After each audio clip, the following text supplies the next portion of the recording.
Saint. For Real Resistance Radio, my name is Keith Gosted.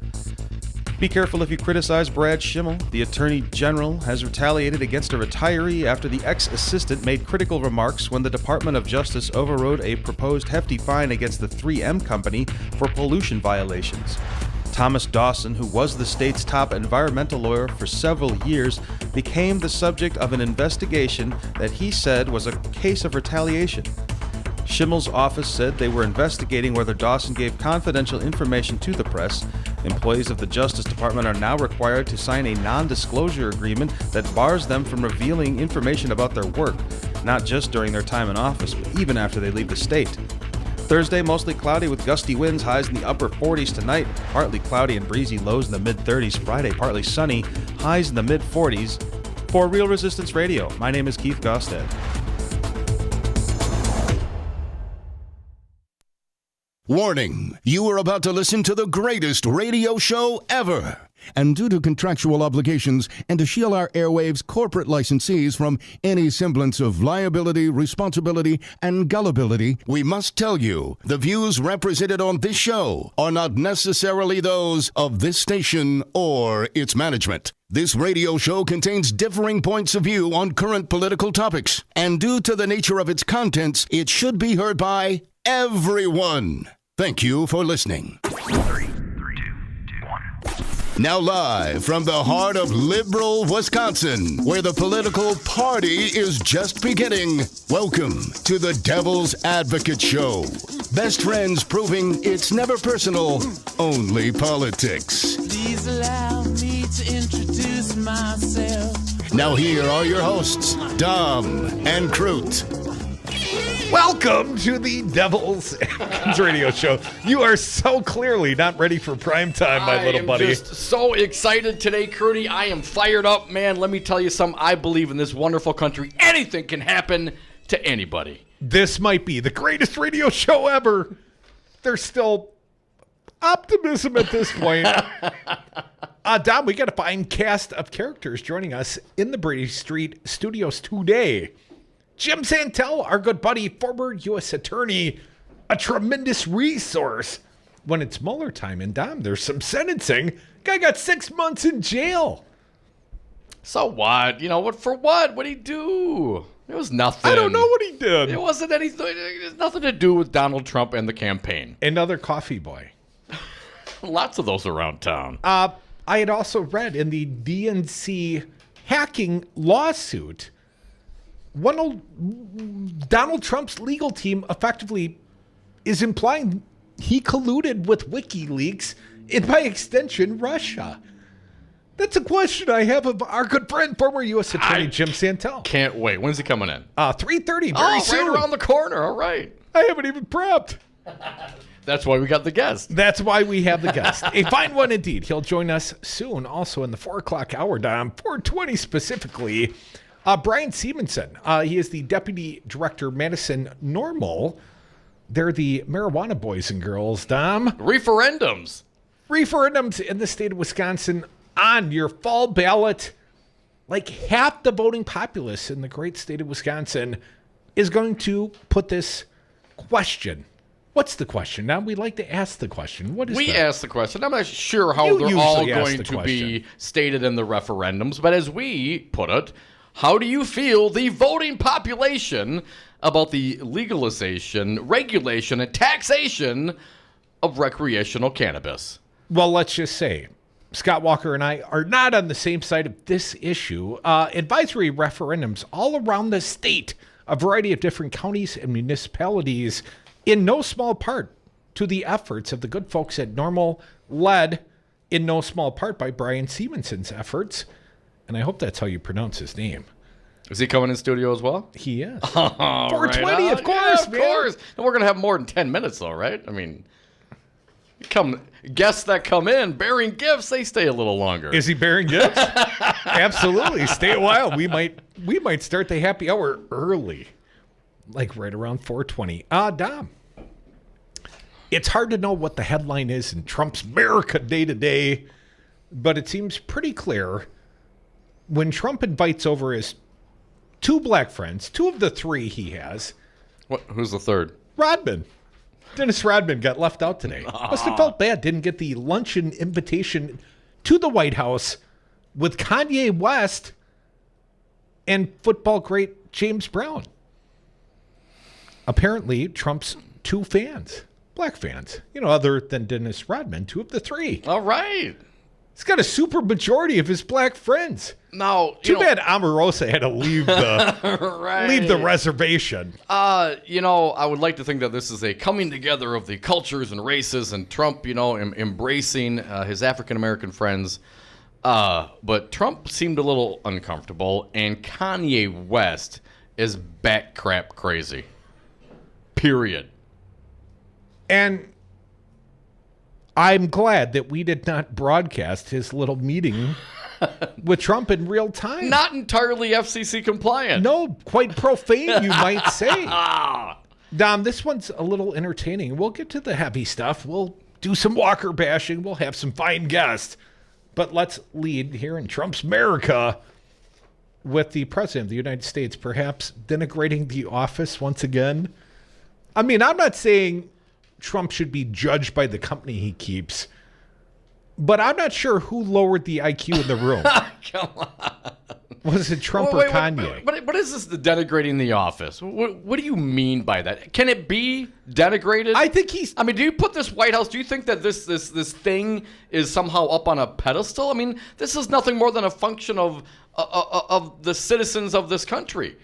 I do not put that office, especially since Trump has been You don't respect the there. office of the presidency? Not when Trump's in it. Hell to the no. However low you might perceive it to be, it's just a little lower now. It's only as good as we make it. And right now, we ain't making it very good. Trump's making it great again. Or just great. Or just great. We'll get to that in a minute. Dom, I always prefer when you call the sound. Well, kind of hard bounced work. around, man. I grabbed some stuff, and I think I got it in the middle. But you found some initially, Curdy. I think this may have been earlier than the sound that I got. That's why I put it up number 1. Let me start with the headline and then some of the Trump-Kanye sound. Mostly Kanye. It's a rare day indeed. Here's the good news. Yeah. Kanye had, let's call it, so much to say. Donald Trump left very little opportunity to go off script or even speak. Or breathe. Kanye sucked all the oxygen out of the room. Just breathe. Jordan Fabian at The Hill, the headline, Trump hosts Kanye for a surreal office meeting. President Trump on Thursday hosted Kanye West for a wild meeting in the Oval Office days after the rapper made a public display of support for the president. Well, that was after the SNL. Chris Rock. I mean, pop culture meets politics. Chris Rock posted the video of Kanye torturing the audience and the crew and the host of SNL. Oh, like after Torturing the cameras? them. Yes. After the cameras went off? Ranting pro-Trump stuff. I mean, Peter Davidson, is that his name? The one that's engaged to Andre, what's her, Grande? Ariana Grande? Ariana Grande. I know, I was so far off. Peter Davidson. Come on, man, the comedian. I'm looking at you, fans. From Saturday Night Live, yes. The tattooed dude. Yeah, I know what you're talking about. You can see, and he showed the video, while Kanye was ranting, he was on the stage behind him, and at one point, he bent over and walked off the stage. And as he explained to Colin Jost and Michael Che the very next week, when he went to rip Kanye on the SNL, the newsy portion, he said, I did that because I want to have an ongoing career. I mean, when comedians have the good sense to leave the presence of Kanye West and the president doesn't, I'm just saying that sets the stage in no small part. Trump said Kanye has been a friend of mine for a long time as West, who was wearing a red Make America Great Again hat, sat across from him at the Resolute desk. That's also been dishonored today. The mercurial rap star then launched into a 10-minute profane monologue touching on his own mental health struggles, the pitfalls of the prison system, the 13th Amendment, ways to improve life for African Americans in inner cities, his relationships with sports apparel giant Adidas, and a hydrogen-powered plane he said could replace Air Force One. Oh, all right. Lay it on us, brother. West fans are no strangers to his disjointed speeches. Nor are we. I mean, we do have President Trump as our president. Or Trump's fans, right? Right. Which he frequently delivers at his concerts. But Trump appeared surprised by West's display inside the world's most powerful room, sitting with his arms folded as he listened to the rapper speak. I'll tell you what, that was pretty impressive, huh? Trump said after West concluded, prompting laughter from the others in the room. That was quite something. Now, Kanye came in and ran straight to Trump and gave him a big old bro hug. You know, the one guy seated and the other guy like reaching down and hugging him over the shoulder. Well, And Trump being Trump didn't stand up to bro hug back? No. Oh, that's awkward. Well, he's the president. So?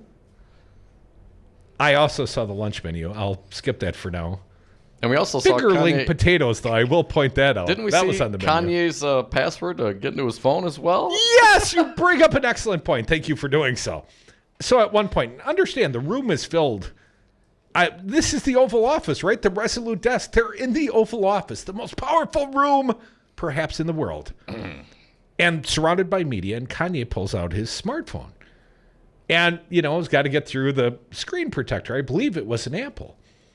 And starts pushing the buttons, and someone's videotaping him. No, that's not very discreet.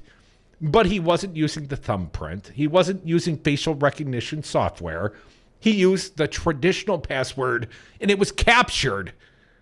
And I'm going to share it now with you guys. I'm going to dox Kanye right now. You want to know what his password is? I do. 0. Yeah? 0. Uh-huh. 0. 0. Come on. 0. Come on. 5 successive zeros. He punches them quite rapidly, and then he swipes up, and the phone comes to life. And I've seen it. I've witnessed it on the video, Dom. That is truly Kanye's password. You know, being a big star and all. What's he thinking, Dom? You know, perhaps I should have. Well, it's got to be something you remember. The Wisconsin Solicitor General, the night he left his Yes. on the bar. Had I thought about that, I'd have given him the old 00000. See, I'd have gone with 1, 2, 3, 4, 5. See? Or if I want to get really sneaky, 5, 4, 3, 2, 1. Oh, you're so tricky.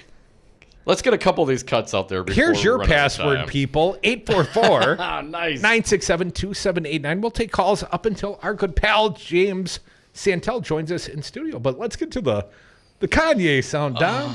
All right, you found these, Crudy. We'll start with this. Kanye West, Donald Trump at the White House. Bravery to get through life. He describes, Crudy, the power that he feels when he puts on the mega hat.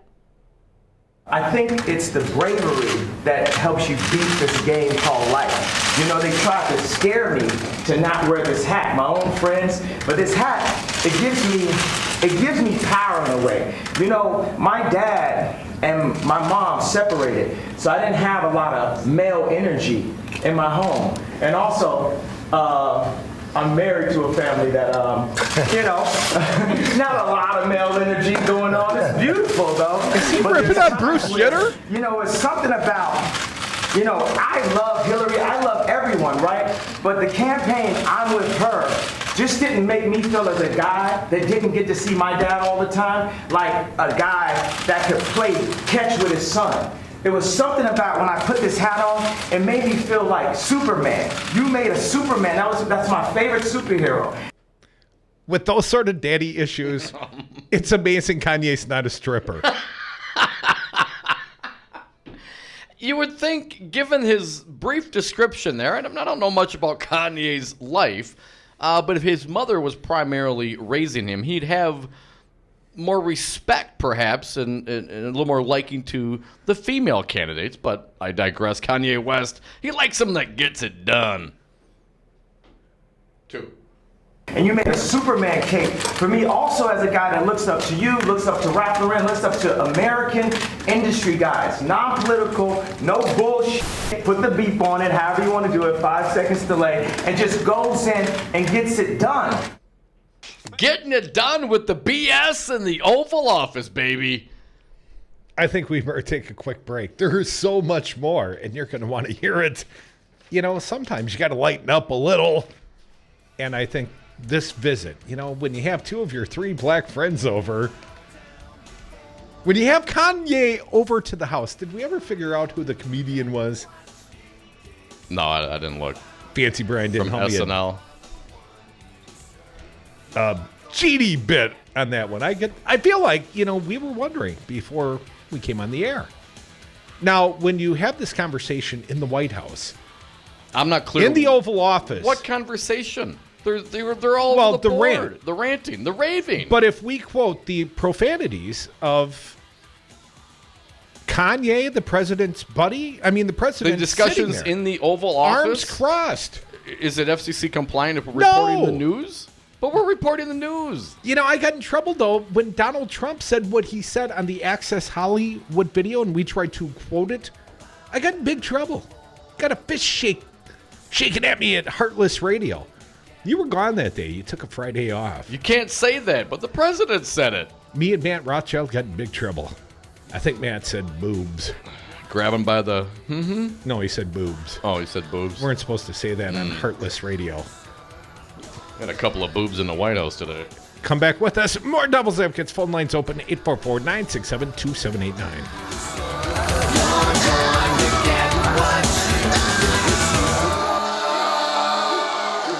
That's the stupidest combination I ever heard in my life. That's the kind of thing an idiot would have on his luggage.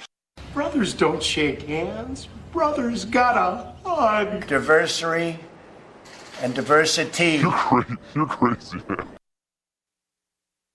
JWK Management has many apartments available on the east side of Milwaukee. Currently, there's an opening just above Campari Restaurant overlooking historic Brady Street. 3 bedrooms, 1.5 bath with 1,500 square feet, a large kitchen, pantry, and main living space. Free washer and dryer in the building and off-street parking is available. For more information, call 608-729-1810. For your new apartment, call 608-729-1810. Have you outgrown your house? Are you sick of apartment living? Not ready to buy but know you need to move? Hi folks, this is Tom Hartman for CCL Management in Middleton. You should consider moving up to one of the finer rental homes CCL Management represents. Unique houses and condos, always clean, most are pet friendly. Visit cclmanagement.com today to find your new home. CCL Management, Dane County's premier leasing and property management company. Call CCL Management at 833-0009. That's 833-0009. Or visit cclmanagement.com today. Donna from Louisiana. The storm just hit, and we went from donating to the food bank to needing it. Hunger is a story we can end. End it at feedingamerica.org. Brought to you by Feeding America and the Ad Council. Looking for a job worth talking about?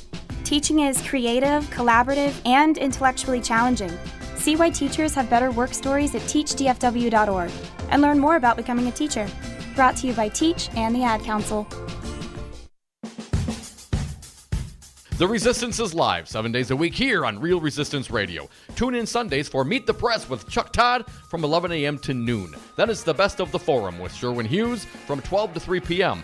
And Citizen Action's Battleground Wisconsin rages from 3 to 4 p.m. Get your groove on with Stu Man PM, Politics and Music 4 to 6 p.m. with Stu Daniels.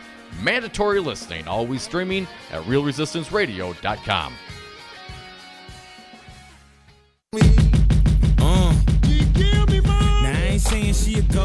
The Devil's Advocates may not agree on much, but funny is funny. And we are back. Thank you for listening to the Devil's Advocates radio show live on Real Resistance Radio, streaming on YouTube and Facebook, on Twitter at Devil Radio, and the phone line. Party line is open toll-free. Talk or text at 844-967-2789. Dominic, knowing your musical taste, it's always going to be a good day when we can lead Kanye. Yeah. Oh, Kanye in the White House today. Let's just play the sound. We gotta somewhat get to entertaining. It. I mean, we got to get to it. Maniacal, sure. A little unhinged, perhaps. But entertaining, absolutely. Absolutely. Let's get to it. Kanye talking about economic development, building Trump factories. Cut 3. Well, we can create some factories. Now, I think it would be cool for them to be Trump factories because he's a master of industry. He's a builder. So he says. Let's keep going. Let's keep going. On education, cut 4. And I think it'd be cool to have Yeezy ideation centers, which would be a mix of education that empowers people and gives them modern information. Like sometimes people say, this kid has ADD, this kid has ADD. He don't have ADD, school is boring. What? It was boring, it's not as exciting as this. We have to make it more exciting, we have to mix curriculums. You play basketball while you're doing math. What? You learn about music while you meditate in the morning. Huh? How do you do math and play basketball? Don't overthink it. Don't overthink it. Okay. Angles. It's about angles. Pythagorean theorems and that kind of stuff. It's all about an angle, all right. Trump, he'll let Kanye speak for him anytime. Yeah, we're gonna discuss. I didn't mean to put you on blast like that, bro. But it's definitely. I'm open-minded. I'm here. Yeah. Mr. President, would you like him to speak at one of your rallies? He can speak for me anytime he wants. He's been a great guy. He's a smart cookie. Smart. He gets it. Now, that was after the rant. You can speak for me anytime. Let's keep going. Cut 6, future presidential candidate? Is this a future presidential candidate? Could very well be. Only after. Could very well be. That's good. I'm glad to hear that. We have a good. And the thing is, let's stop worrying about the future. All we really have is today. We just have today. I mean, there's a little love fest going on in the White House. We got to get the next one in before we run out of time. The hero's journey? Cut 7. Trump is on his hero's journey right now. And he might not have expected to have a crazy motherfucker like Kanye West run up and support. But best believe, we are going to make America great. Oh, yes, we are. Did he just self-describe as an MFer? Yes. In the Oval Office? He certainly did. This MFer's on your team, Trump. So I never, ever want to hear sensitive Republicans, conservatives talk about my language, my attitude. I mean, you got a president who hosts the MFers. He's pumping porn stars. He's grabbing it by the He's a $500 million tax fraud. And you got a problem with things that I would say? See, the one good thing about this is it just lowers all expectations down. F them all. That's what I say, Crudy. I know you would if the FCC would let you. You know it. Is there any more Kanye? Are we done with the Kanye? We have so much more, but we just can't get to it now. I wonder what if those quotes were James Santelle's favorite?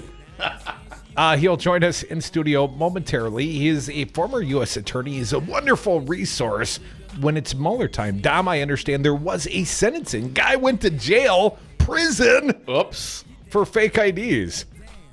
Hey, didn't you do fake IDs in college? Not so Russians could buy Facebook accounts to troll the U.S. elections. I did it for fair and honorable reasons so college kids could drink beer, the beer they loved. You crazy MFer. I love beer. I love beer. I still love beer. I love beer. And Trump loves Kanye. And black people. Especially 3 of them. James Brown, Kanye West, and Dennis Rodman. We come back with a 5-guest James Santelle live in studio. Stick around.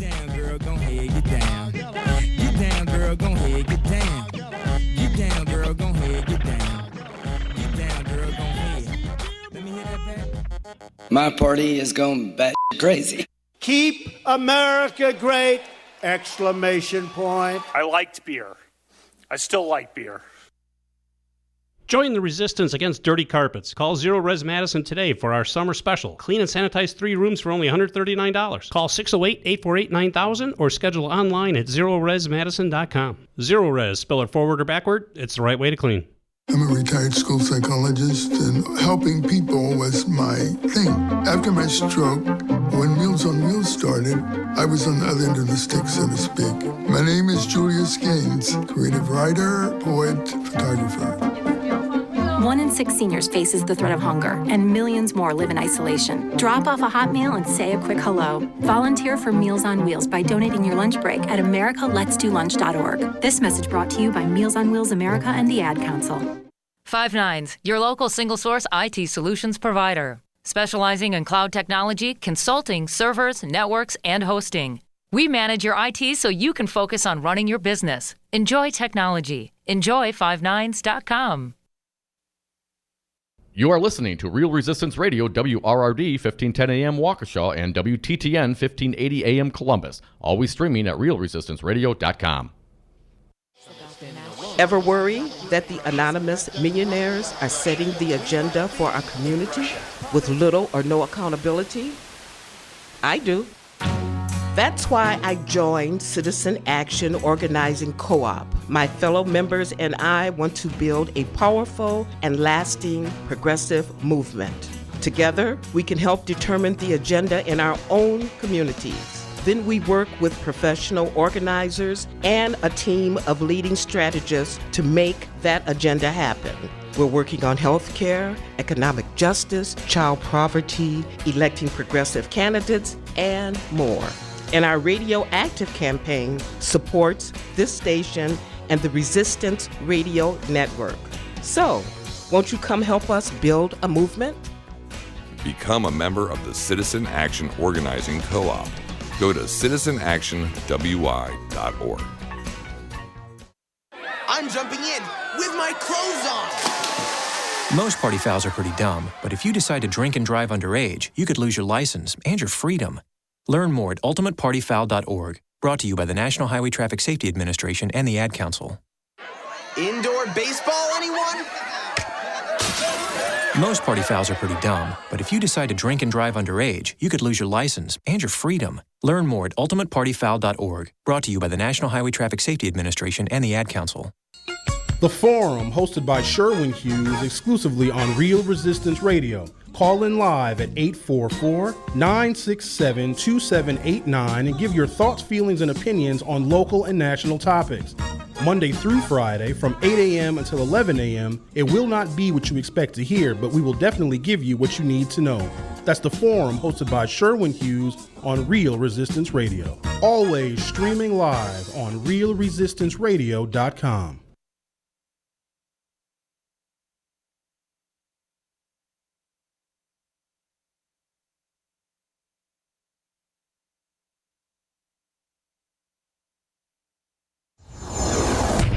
For Real Resistance Radio, my name is Keith Gosted. The new Marquette Law School poll was released yesterday. It has Tony Evers and Scott Walker in a dead heat, and Senator Tammy Baldwin leading challenger Leah Vukmer by double digits. The poll also shows that 57% of respondents are willing to pay higher property taxes to improve Wisconsin's schools, while only 37% said they did not want to pay higher property taxes to improve the schools. And the woman who is set to take over leadership of the Wisconsin Broadcasters Association has now resigned from the group after being criticized for starring in an attack ad against Randy Bryce. Singer Ed Sheeran is the top-grossing concert act in the world, and he's scheduled to play Miller Park on October 23rd. However, now that the Brewers are playing late into October, there's a good chance that show could be moved back a few weeks. The Brewers plan to make an announcement next week about the status of that show. For Real Resistance Radio, I'm Keith Gosted. Follow me into the desert as thirsty as you are. I would have gotten away with it too if it wasn't for those meddling devil's advocates. Welcome back to the Devil's Advocates Radio Show. Dom, we've been joined by a fine and dapper guest. He is James Santelle, former U.S. Attorney. Jim, looking pretty fly for a white guy. Welcome to the Devil's Advocates. Mike, Tom, good to be with you this afternoon as always. Yeah, awesome. Love it when you come in studio. It's always a pleasure. You look like my attorney, man. Well, maybe I could be one day. You never know. We'll see. I hope not. You look like his attorney if his attorney was good. I don't know even where to start today. Let's start with the MuellerTime. There was a sentencing today, but I am unfamiliar with the accusations against this particular defendant, other than the fact he made fake IDs, much like some people we know in college, but perhaps with differing motive. What was the crime? And I understand he was, at least the defense attorneys on his behalf, a little stunned by the sentence today. Today's sentence is the most significant sentence imposed on any of the three defendants up to this point out of the Mueller investigation. And that's exactly right, Mike, that Richard Pinedo is the name of the defendant, a third person to be sentenced in the Mueller probe. He is sentenced today to 6 months in prison 6 months in prison, 6 months home confinement, and is also fined in this case as well. So Richard Pinedo, as you indicated, was pleaded guilty to engaging in a felony. It involves his scheme to sell some fake online identities to the Russians. You may recall back early this year, a couple of indictments of Russians for both hacking and then also for social media intervention in the election. Mm-hmm. Richard Pinedo involved in that, also with PayPal in putting together these false identities. So today he is sentenced, and again, the most serious and lengthiest sentence imposed to date. What was what did they do with the IDs? What was the point, and what were the Russians doing, and why did he get this conviction? Sure. I think the simple way to look at it is that Pinedo, sometimes referred to as a whiz kid when it comes to electronics and the IT aspects of this, puts together the mechanisms through PayPal. And basically, he circumvents the identity verification process through PayPal, permits the Russians to become a part of the system. They then enter into the United States domain, if you will, and impact our campaign if the allegations are to be believed. And again, that is a crime. It's a 1-count felony indictment. He again today sentenced to 6 months in jail for that offense conduct. Quite interesting. Just got slid some news I might ask you about during the break. So, was there a connection to the Trump administration? Why is this guy on the front pages other than the fact it's Mueller? Sure, it's certainly derivative, and I think Pinedo and his attorneys would indicate that he is not directly connected to the White House, and I fully anticipate, as I suspect you do, that the White House will likewise once again they're coffee boys, something like that. Right, and directly there probably is not, but there's no doubt that this is connected to the overall investigation that Bob Mueller is in fact pursuing, the connection between the campaign and Russians, and this is an individual who assisted and aided and abetted, if you will, the Russians to get into our system. And so there is a connection. It's not a difficult one to draw, but that's the reason that Bob Mueller is focused on him, and that's the reason why these others as well, likewise involved in this investigation. And is the convict, did he knowingly do this, or was he, duped into this? Was he a patsy? Right. He maintains, of course, even in his statements today, that he did not know. He thought he was doing this all legitimately, providing, again, the mechanisms to do it. We may perhaps never know. We may be able to jump into Richard Pinedo's mind and figure out whether or not he really understood that. But he plainly has the mechanisms, the intelligence to do this. And one would certainly think that when you know you're dealing with Russians doing this kind of thing, that there is a certain amount of intent involved in that. And again, there has to be an understanding, a knowledgeable criminal intent in order to get a conviction. Folks, you are listening to the Devil's Advocates Radio Show. Got a fine guest live in the Brady Street studios. He is James Santelle, former U.S. attorney, helping us sort out the MuellerTime. Now, I haven't seen this come through Mueller, but I have seen reporting very recently, and even prior to the election, that there is a connection between a computer server in Russia and one with the Trump organization. And it wasn't until it was reported that this little clandestine communication apparently happening between the two machines was shut off. And while initially I think it kind of got lost in the shuffle of Trump's win, this story has come back to the front pages again. Jim, have you heard this? Can you explain why that might be problematic for computers to communicate and why it's probably not a random happenstance? Sure. This is one of the sort of long simmering plots that's out there. There are 2 or 3 that surfaced again this week that we've heard about before. And Mike, you've got it just right. The New Yorker has been reporting on this, that there's this communication, this connection somehow between a Russian bank and a domain titled tied to the Trump organization. We don't know, once again, exactly what the connection is and why this is important, but it certainly indicates, again, that there is some sort of connection, some sort of a tie between the Trump campaign officials, this Russian bank, and some sort of a server connection here. It is one of those mysteries that probably will be disclosed once Bob Mueller issues his report, and we've got some greater understanding about it, and so there's not a lot of transparency on it right now, other than to say that it is once again in the mainstream. My strong sense is that Bob Mueller is looking at this as he is many other things.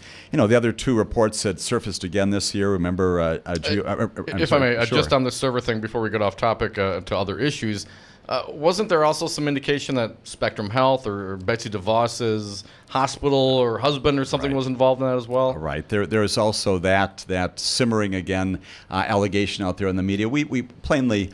A huge part of this is derived from the fact that Bob Mueller is not issuing press releases on these things. He's not telling us what he's doing. So all of this is dependent upon what the media hears.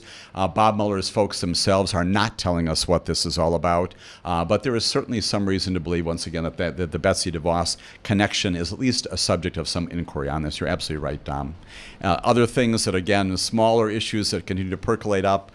Peter Smith, this GOP leader, who you may recall tried to get Hillary's emails from the Russians, disclosed again this week, I think it's the Wall Street Journal, he'd raised about $100,000 to do that. So that's out there again this week. And the third item that I've noticed, New York Times focusing up on this Israeli firm called Psy Group that pitched some social media manipulation services to Rick Gates during the course of the campaign. That again surfacing this week. And the reason I identify these, the reason that you asked the question is because we don't know what we don't know, but it certainly indicates that, once again, the Mueller investigation, very broad, many tendrils out there, and the fact that these individual stories continue to percolate up and about suggests that Bob Mueller has a lot on his plate and a lot that we're going to find out about in the future.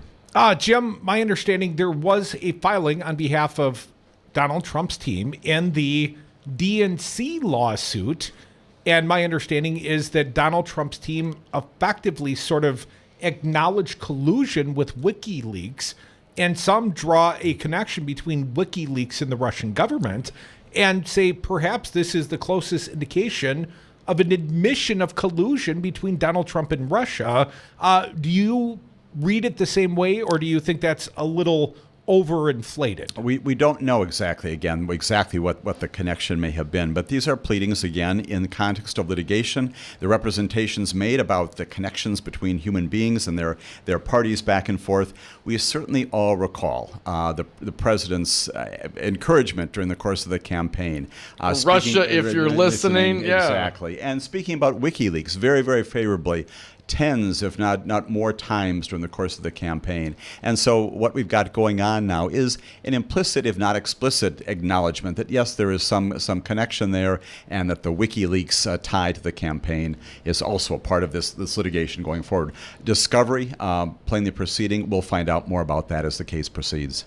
And if I may just jump in quickly, Roger Stone was associated with WikiLeaks and denied or didn't deny. Any updates on that front? Nothing in particular, other than to say that Roger Stone's name again surfaces in many of these things. I have very little doubt as to others that he is also the focus of Bob Mueller's continuing attention. If this investigation has a smoking man, it's probably Roger Stone. Yeah, absolutely, and almost certainly identified in some of the previous indictments as one of the unidentified individuals also involved in the conspiratorial conduct. We've got James Santelle live in studio, a former U.S. attorney. Jim, I got to ask you, if you read the 30,000 word, however many words it was, in the New York Times expose on Donald Trump, and effectively they assert and claim they can support with hundreds of Trump family tax returns.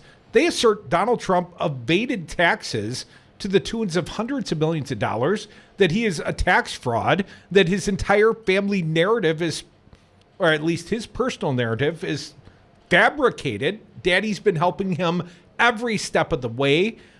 Jim, want to get your impression. I understand people will say, well, these are old crimes and statute of limitation, but IRS tax fraud, that can be investigated forever, right? And the significant takeaways, Mike, on this, I think, are two things. One is, let's talk again about the importance of a free media that's out there, and the fact that we've got this major news organization who does go back historically and looks at all of these things and puts together a story that is important for the American public to know.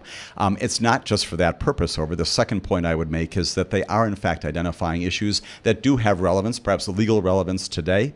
We know very much that the Attorney General in the state of New York continues to look at these issues, tax issues for Donald and his corporations, his family generally.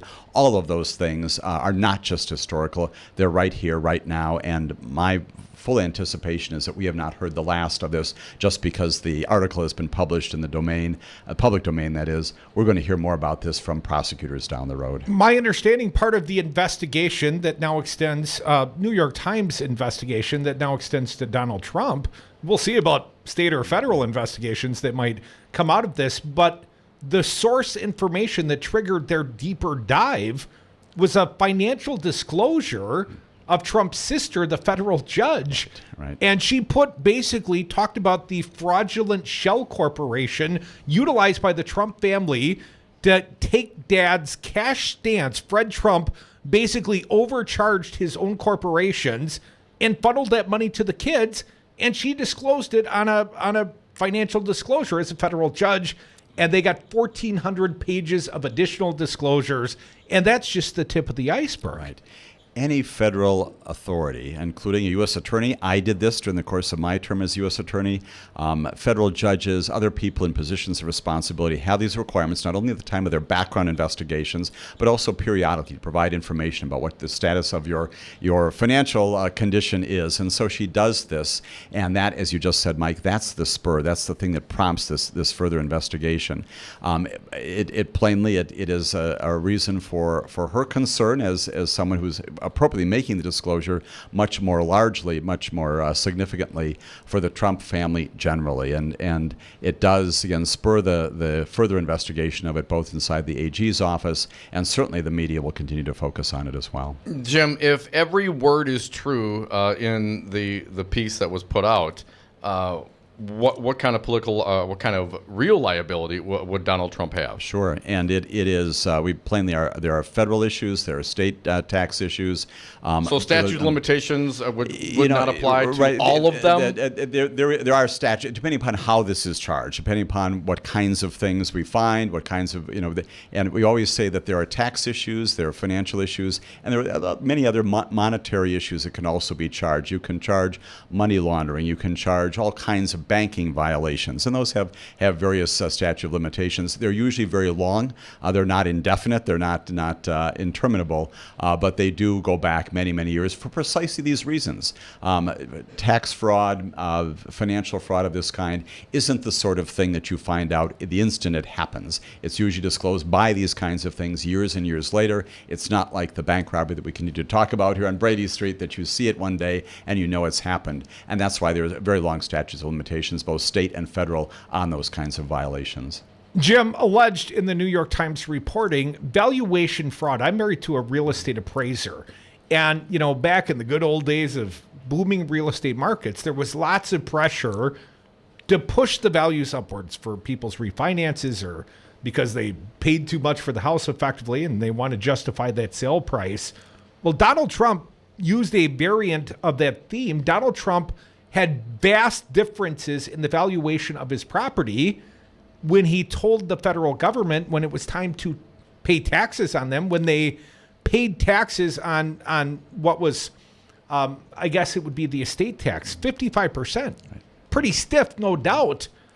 But rather than pay that taxation on the full value of the property or even something close, I mean, there were literally properties they valuated at zero or negative values. And these are standing assets, and some of these properties sold for more than 40 times value. When it came time to actually sell them, the true indicator of the value of a piece of real estate, they sold for, something approaching $1 billion. And this family claimed like $42 million in cumulative value on that real estate, sir. One of the, that seems like fraud to me, Jim. It's certainly, as you describe it, and if that turns out to be the case, it certainly is. One of the things we focus on an awful lot when it comes to banking violations, financial transactions, is once again false statements. If you're misrepresenting the value of anything, inventories, properties that you own, real properties, personal properties, and you are telling a financial institution that's federally insured that this is the value of something and that is not true, that is a felony. And the states make that a felony. It's a felony of the federal government. To the high well. or the low. Absolutely. Depending on if it's to your benefit to make a false claim and you do so. Absolutely. That's the reason why when you go into a bank and you get a loan for a car, when you get a loan to buy a house, you always swear under penalty of perjury that this is true and correct to the best of your information and belief. And when you knowingly violate that, when you misrepresent the value of a property, when you misstate, again, the amount of inventory that you've got someplace in a warehouse, when you misstate the amount of transactions, the monetary value of things you've done in the past as a way of disclosing to the bank the reasons why they should lend to you, and that's why it's so important. They're depending upon the accuracy and legitimacy of what you say to make that loan. When you misrepresent them, that is the fraud that you're talking about, Mike. Jim Santelle, now you got me nervous that I've misvaluated the left kidney that I secured the mortgage with. Come back with us. More James Santelle, more Devil's Advocates.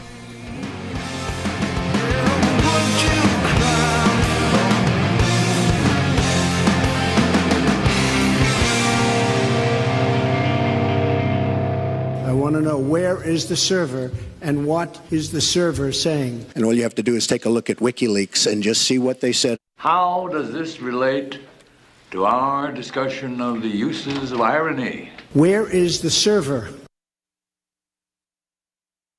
We don't need to imagine the challenges our state faces. We live them every day. This is former State Representative Mandela Barnes. I'm running to be your next Lieutenant Governor. And whether it's more access to affordable health care, or clean water, or better jobs, or wanting the best schools for our kids, there's only one candidate for governor who will get results: Tony Evers. That's what Tony's done as a teacher and as state superintendent of public schools. I've seen Tony's character and his passion to do what's right for kids. I've seen Tony Evers listen to the concerns and problems of people around the state, and I've worked with him to find solutions to those problems. Isn't that what we need? 8 years is enough of Scott Walker and his failed politics of division. We need a governor who cares about all of us. We need a governor who's concerned about the next generation, not just the next election. It's time for a change. That's why Tony for Wisconsin paid for this ad. My name is Tom Palzowitz. I'm a Navy veteran and small business owner running to bring responsible leadership back to Wisconsin's 5th Congressional District. Opponent, 40-year incumbent Jim Sensenbrenner, has been a Trump administration rubber stamp who is clearly out of touch with the hardworking families of Wisconsin. I'm running to restore the American dream for all of us, and I need your help to get America back on the right path. Visit tomforwi.com to learn more and to make a contribution today. I'm Tom Palzowitz, and I approve this message. Have a drink at Regano's Roman Coin. This neighborhood corner tavern is as classic as the street it occupies. Family owned and operated since 1966, Regano's Roman Coin is located in a former Pabst Tide House on historic Brady Street, serving an array of craft beers with a focus on Wisconsin breweries. Also, weekly drink specials, trivia on Wednesdays, seasonal sporting events, parties hosted for all occasions, and pet friendly. Open 11 a.m. Tuesday through Friday, 10 a.m. Saturday and Sunday, closed on Monday. Regano's Roman Coin, Milwaukee's pet friendly, cash only order and classic corner tavern.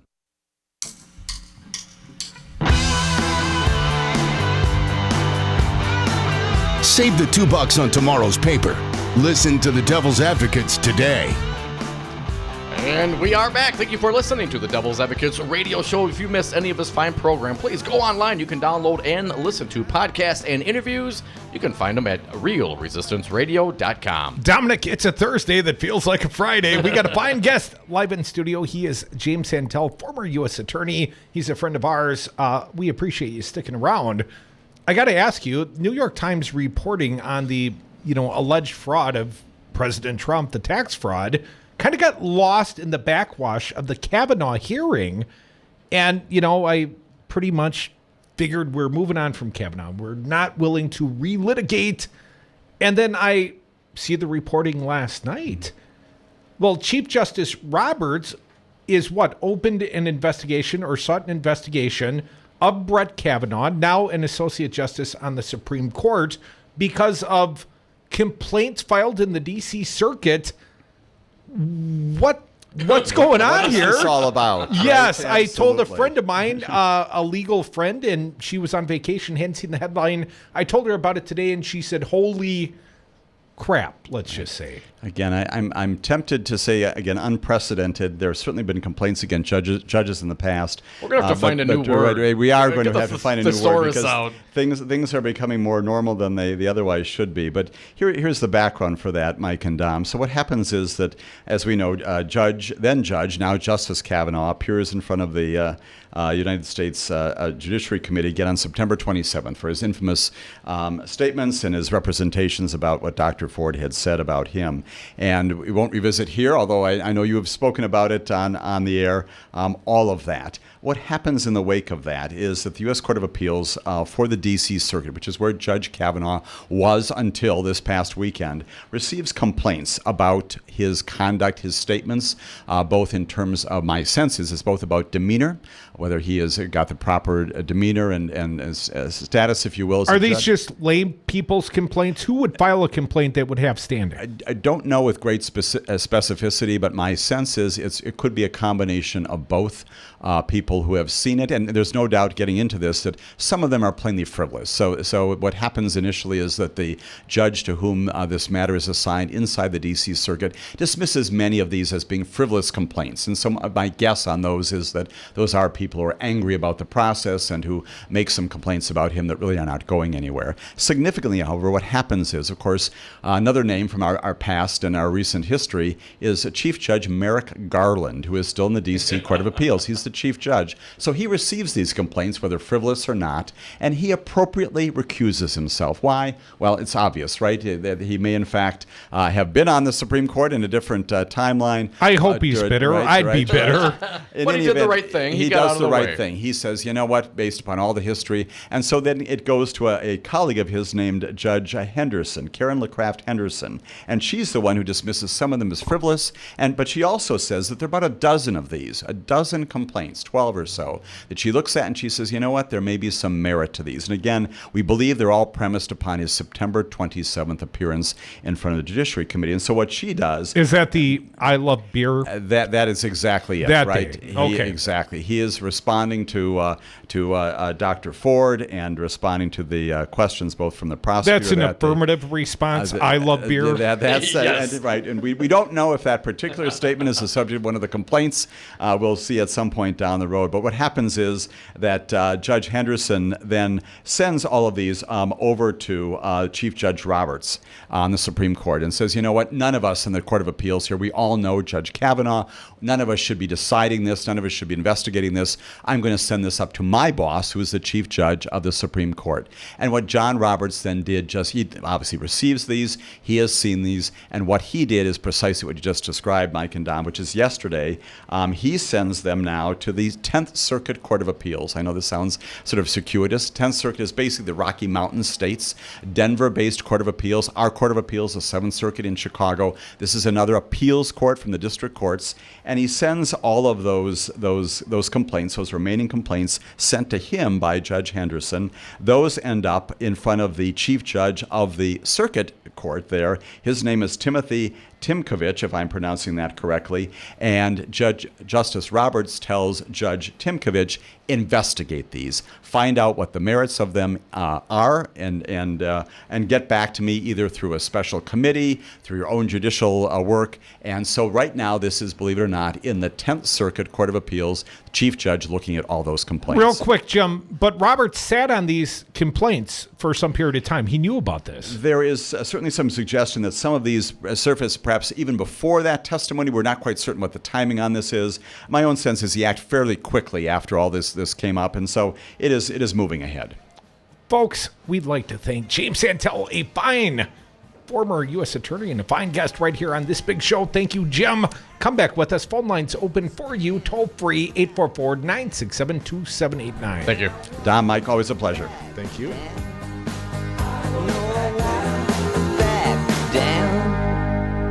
We have to bring back law and order. I liked beer. I still like beer. Sometimes I had too many beers. Brad Zog, owner of Zero Res Madison. Brad, why should people use Zero Res Madison? Why wouldn't you clean your carpets like this? We've got a patented system. We also do another step that most people don't do. We have a double rotating brush machine that we use when we pre-treat the carpet. So this helps dig up any of that stuff that's deeper in your carpet that the vacuum doesn't get. We're going to provide that intermediary step before we clean with our empowered water. Call Zero Res today, 608-848-9000. Zero Res. Spell it forward or backward. It's the right way to clean. In person, absentee voting is now available in the state of Wisconsin. I want to encourage you. Go vote early. September 24th, voting begins in Milwaukee. Check with your city clerk to find out more. Vote now because you never know what might come up on Election Day. Secure your vote early. The more people who vote early, the easier it will be on Election Day for voters who can't. So go vote, Wisconsin. The polls are open now. This message brought to you by our friends at Wisconsin Voices. You are listening to Real Resistance Radio, WRRD 1510 AM Waukesha and WTTN 1580 AM Columbus. Always streaming at realresistanceradio.com. Crushing losses. Bad market day. I'm Mike Moss. Karen Gabriel is learning to live one day at a time, just happy to be alive. I don't know what's going to happen. It's so uncertain. Our lives right now are in limbo, but I'm grateful to be alive. I really am. The death toll from the Hurricane Michael has now risen to 6. Correspondent Brooke Baldwin says victims are wondering what they need to do next. People here are exhausted, those who chose to ride the storm out, and they are devastated. But at least those who survived, and that's what they're choosing to hold on to as they are overwhelmed at the thought of what next. After slamming Florida and lashing Georgia, Michael is now threatening the storm-weary Carolinas. Tornadoes, dangerous winds, and more flooding are possible in many of the same areas still recovering from Hurricane Florence. The Saudi ambassador to the U.S. is heading home, and the United States is demanding an account of the missing journalist Jamal Khashoggi. State Department spokeswoman Heather Nauert says the U.S. wants a complete investigation. The U.S. government is extremely concerned about this situation. This has the highest attention. Wall Street saw another volatile day of trading today with more big losses and massive swings. Correspondent Allison Cossack looks at the root of the problem causing the sell-off. There's no one reason for the two-day sell-off, but higher interest rates, they're the real trigger here. Pressure has been building for a while. So as the economy has grown stronger and stronger, the Federal Reserve has begun raising short-term interest rates to try to keep the economy from overheating and to try to keep inflation in check. This was the 6th straight day of losses for stocks. The Dow closed down 545 points today, the S&P down 57, and the Nasdaq was down 92 points. The Dow has now lost more than 1,300 points in the last 2 days. I'm Mike Moore. Do you own a rental property, or would you like to partner with a rental investment team? Call the pros you can trust at CCL Management. Rental expertise second to none, a general contractor on staff to direct repairs and improvements, and real estate brokerage services tailored to the small investor. If you're ready to invest in rental property or just need professionals to manage your real estate portfolio, call us, CCL Management, at 608-833-0009 or visit us on the web at cclmanagement.com. Tune in to Real Resistance Radio. Start your weekday off with the Earl Ingram Show from 6 to 8 a.m.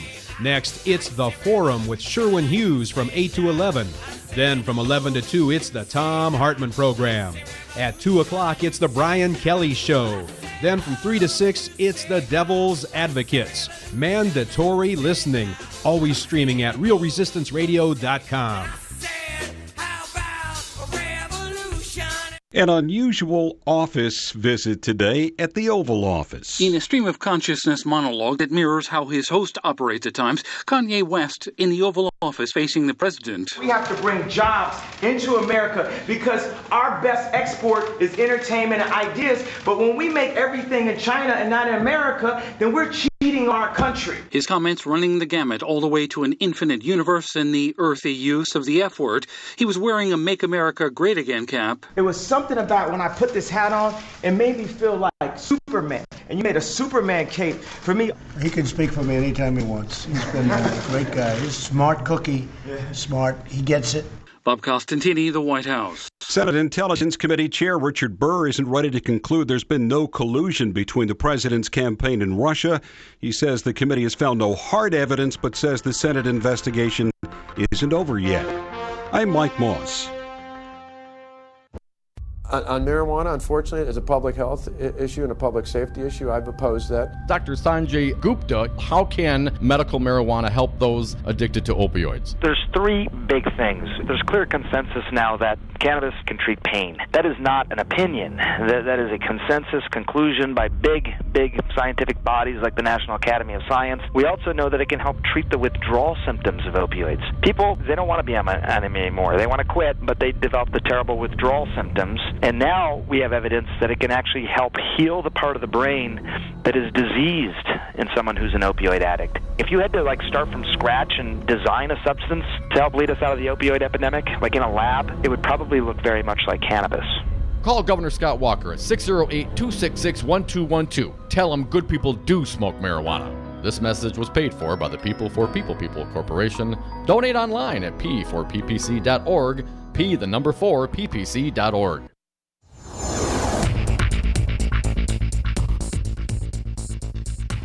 For Real Resistance Radio, my name is Keith Gosted. The U.S. Senate voted on Tammy Baldwin's bill yesterday to stop the Trump administration from allowing junk health insurance policies back on the market.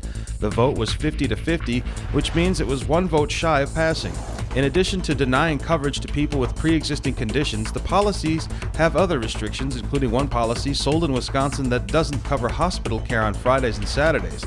In her floor speech yesterday, Senator Baldwin said these short-term policies are, quote, cheap for a reason. They do not provide essential health benefits like hospitalization, prescription drugs, and maternity care, end quote. Thursday, mostly cloudy with gusty winds today, highs in the upper 40s tonight, partly cloudy and breezy, lows in the mid-30s. Friday, partly sunny with highs in the mid-40s. For Real Resistance Radio, I'm Keith Gosted.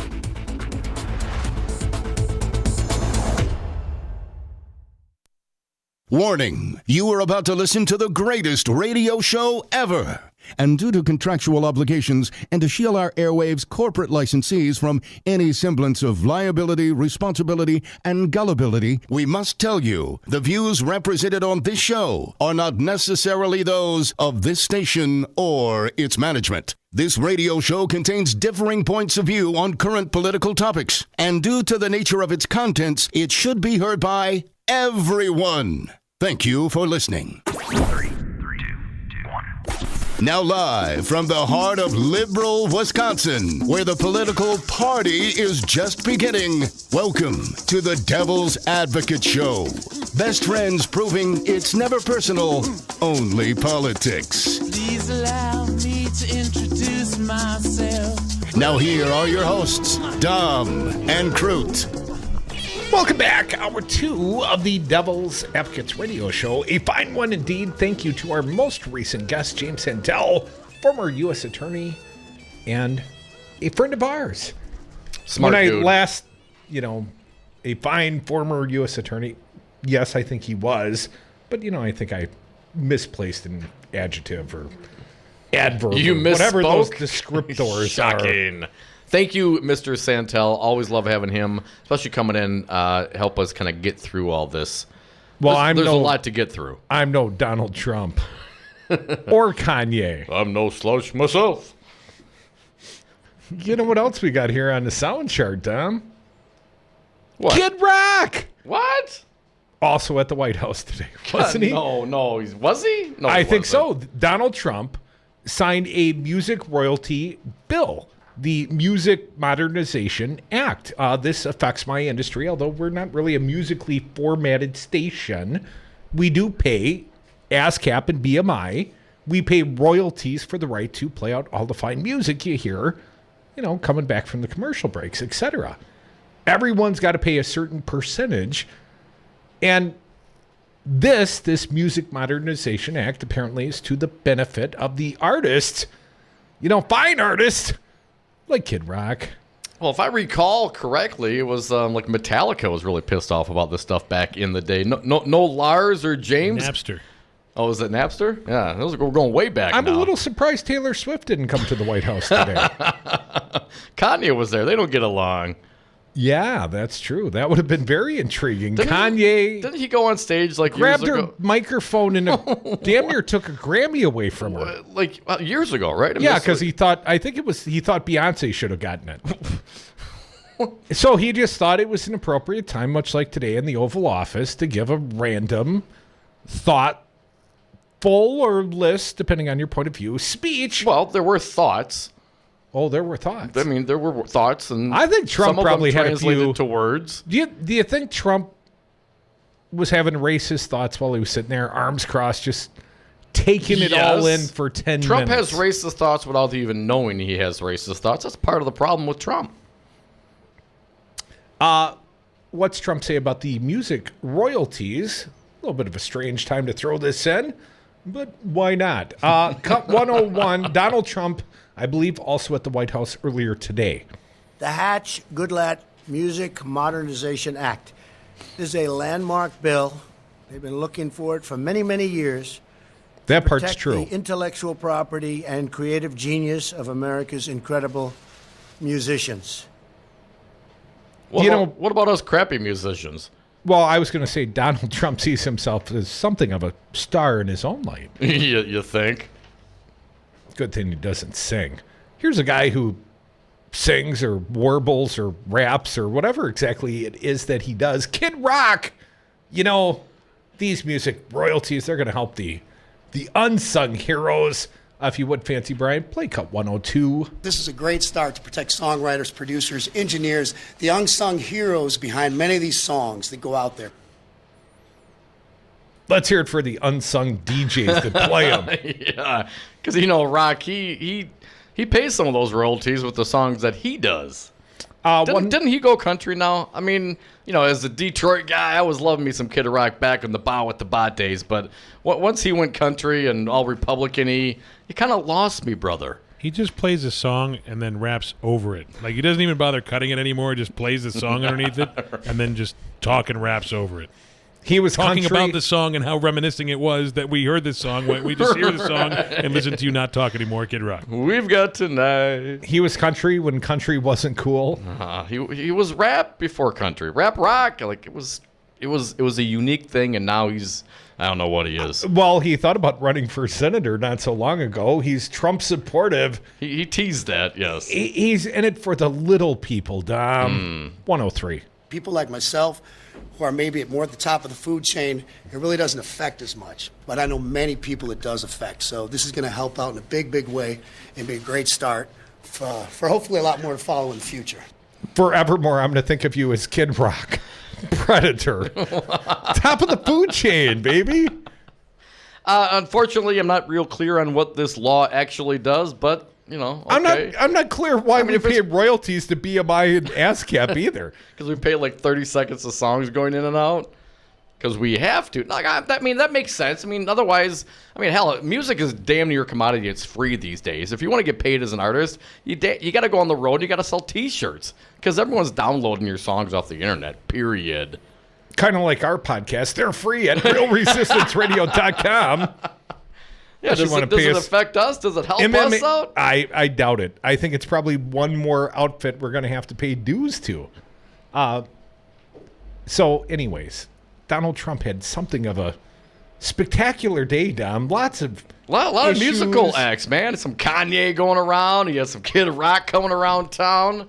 What, no Willie Nelson? Willie apparently is all down for Beto O'Rourke. Is that the guy's name? Beto, punk band Beto? Beto. Willie Nelson came to town for Beto, and I would think that implies that Willie's not a big fan of the Trump. Do you think people were as upset about Willie playing for him as they were about, what's her name, doing her Instagram to her 100-some million people? 112 million Taylor Instagram Swift. followers? Because if you listen, Willie's country, right? He's outlaw country, but he's still country. Well, the Trump supporters would love to do a Dixie Chicks to him. To Willie? Yeah. But I saw Willie in a photo wearing a Beto for Senate T-shirt and a big middle finger to the Trump fans. And I'm thinking, right on, Willie. Yeah, I want to party with Willie, man. As do I. Willie, you're welcome down here on Brady Street. You bring the edibles. Is there any more sound we want to play, Dom? Let's skip the Saudi Arabian topic. But I thought there were a few more we should get to. What about the markets? The markets are a little schizophrenic of late. Dom, earlier today, the markets, the Dow was off over 500 points. I think we've seen a rebound now, still at a loss. But that comes on top of the 831-point Dow loss yesterday. And my understanding, Donald Trump thinks, well, that was exactly what he expected to happen, Dom. Dow down almost 546 today. Oh, it is, again. Yeah. So I must have seen the NASDAQ or something. So we've had, 1,300-point correction. Now, that's not at 10%. That's the definition of a correction. But it's at, 4%? It's been a rough couple days. And it's not just here. It's, and tech stocks taking a beating. Worldwide markets. Tech stocks off like 7%. But Trump, he totally expected this. It's the overdue correction. Let's play a little bit of Donald Trump on the markets. He's a builder, Dom. No slots. Yeah. A creator. A creative sort. He creates lots of fiction. Anyways, cut 97. Donald Trump. What happened to the markets? Well, it's the Fed's fault. It's a correction that I think is caused by the Federal Reserve with interest rates. The dollar has become very strong. The Federal Reserve. Didn't he have some appointments to the Federal Reserve? So is he taking some responsibility? Yeah, he's taking a pot shot at his own guy. No, it's not his fault. The guy's not listening to him. No, it has nothing to do with, trade wars, a strong dollar, an exuberant stock market for a long time. It has nothing to do with any of those. Well, Dom, things. I think he's now targeting the Fed. Now, I thought this was an independent monetary agency, but Donald Trump apparently thinks, well, I got the bully pulpit. I'm going to attack them. Cut 98 if you would, Fancy Brian. I think the Fed is out of control. I think what they're doing is wrong. You're talking about the financial stability of the United States, the Federal Reserve. Now, it's okay to say I disagree, but when you start accusing them of being out of control, you are the same guy that's out there bragging about how strong the economy is. Well, I got to tell you, sadly, you can't have cheap money policies with a booming economy. You can have one or the other, but you can't have both. Now, the cheap money has driven up the market expansion, especially under Obama and then Trump. But you can't have it both ways. If the markets are bubbling over 26,000, they're going to raise the interest rates. You can't borrow the money for free forever. Although I hear the Russians are still giving up very good rates, at least to the Trump family. Let's do a couple more here on Trump on the markets. Cut 99. I think the Fed is far too stringent, and they're making a mistake, and it's not right. So the correction or the 4% drop the last couple of days caused by the Fed, they're out of control. What they're doing is wrong, and they're making a mistake by being too stringent. Let's do the last one. Fed Secretary Powell is his appointment. Let's hear about that. No, I'm not going to fire him. I'm just disappointed at the clip. I think it's far too fast. The Fed raised the interest rate, prime, another quarter point. Too fast. Let's destroy the Fed. Audit the Fed. Right? I mean, that's, you know, there's some Alex Jones in there somewhere. There's some sort of crazy on the fringe conspiracy that's driving this newest. Well, of course, he needs to push it off, needs to blame someone else for it. But he also would like to go after the Fed because there's some support for that on the crazy lunatic fringe end of his support. He can deflect a little bit, tap into some of that angst about this, strange organization, the Fed, and not take any sort of responsibility for what is happening in world markets with trade wars. Trade wars. China's economy is being affected. Now, I know this is, I guess, what Trump wants.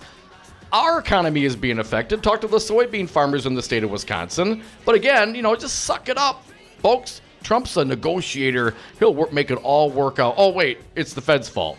Trump's not changing direction or course whatsoever. Dom, I want to talk about drinking and smoking and freeing my mind. Going to have a fine cannabis activist live in studio, Brian Seamonson. Stick around, everyone. The 420 break is right now. Time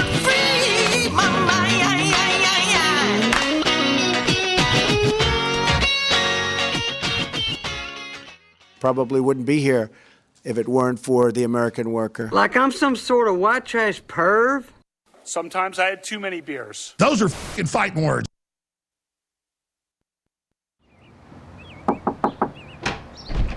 Well, look who's here. Hey, James. Hey, Francine. How you doing? I'm good. What are you doing walking the neighborhood with that clipboard? Are you running for something? Nope. I'm out knocking on doors for Tammy Baldwin. Oh, I like her, but I really don't know that much about her. Well, she wrote the Partners Act to provide job training in high-skilled, good-paying jobs and connect workers to new employers. And folks should know she sponsored a bill to ban the box. So after someone's been incarcerated, they don't have to put it on a job application from the start. That's important. But aren't you knocking on doors a little early? Actually, early voting starts in Milwaukee on September 24th. Just head down to the Zeidler Building, the Mitchell Library, or the Midtown Center anytime Monday to Friday, 9 o'clock to 6 o'clock. And be sure to bring a photo ID. I'll be there to vote for Tammy. And thanks for doing this, James. I hope you get everybody out to vote. Baldwin, candidate for Senate, and I approve this message. Paid for by Tammy Baldwin for Senate. All workers benefit from unions, as unions create the highest standard in wages, health and welfare, retirement security, and workplace protections. Hello, this is Tom Bennett, President of Teamsters General Local 200. Your voice is your strength. The ability to build a stronger and better tomorrow begins today. Teamster Local 200 represents workers in numerous industries, and our team is ready to sit down with you and your co-workers to build your unified team. Call Teamsters Local 200 at 414-771-6363 or visit us on Facebook or www.teamsterslocal200.com. Josh Call, the candidate for Wisconsin Attorney General. Do you think voter ID had a suppressive effect, not on 100 voters, but on thousands of voters and perhaps tipped the election to Donald Trump? This is an issue that came up at our trial. And first of all, I should thank you guys because we actually introduced into evidence the recording of you interviewing Dale Schultz, who was talking about the passage of the voter ID law. That was one of our pieces of evidence. I would have gotten away with it too if it wasn't for those meddling devil's advocates. When they go low, we get high. Dom and Krutz are the devil's advocates. And we are back from the 420 break. Thank you so much for listening to the Devil's Advocates radio show on Real Resistance Radio, streaming on YouTube and Facebook, and of course online at realresistanceradio.com. You know, I would have been smarter, Brian, to ask you for the pronunciation of your last name before we went back on air. Seamonson. Yeah, you got it. First shot. Nice job. That might be the first time. That might be unprecedented. Yeah, that was pretty good, actually. Brian Seamonson, Deputy Director, Madison Normal. You guys are the supportive of cannabis crowd. Let's just put it that way. Yeah, absolutely, we are.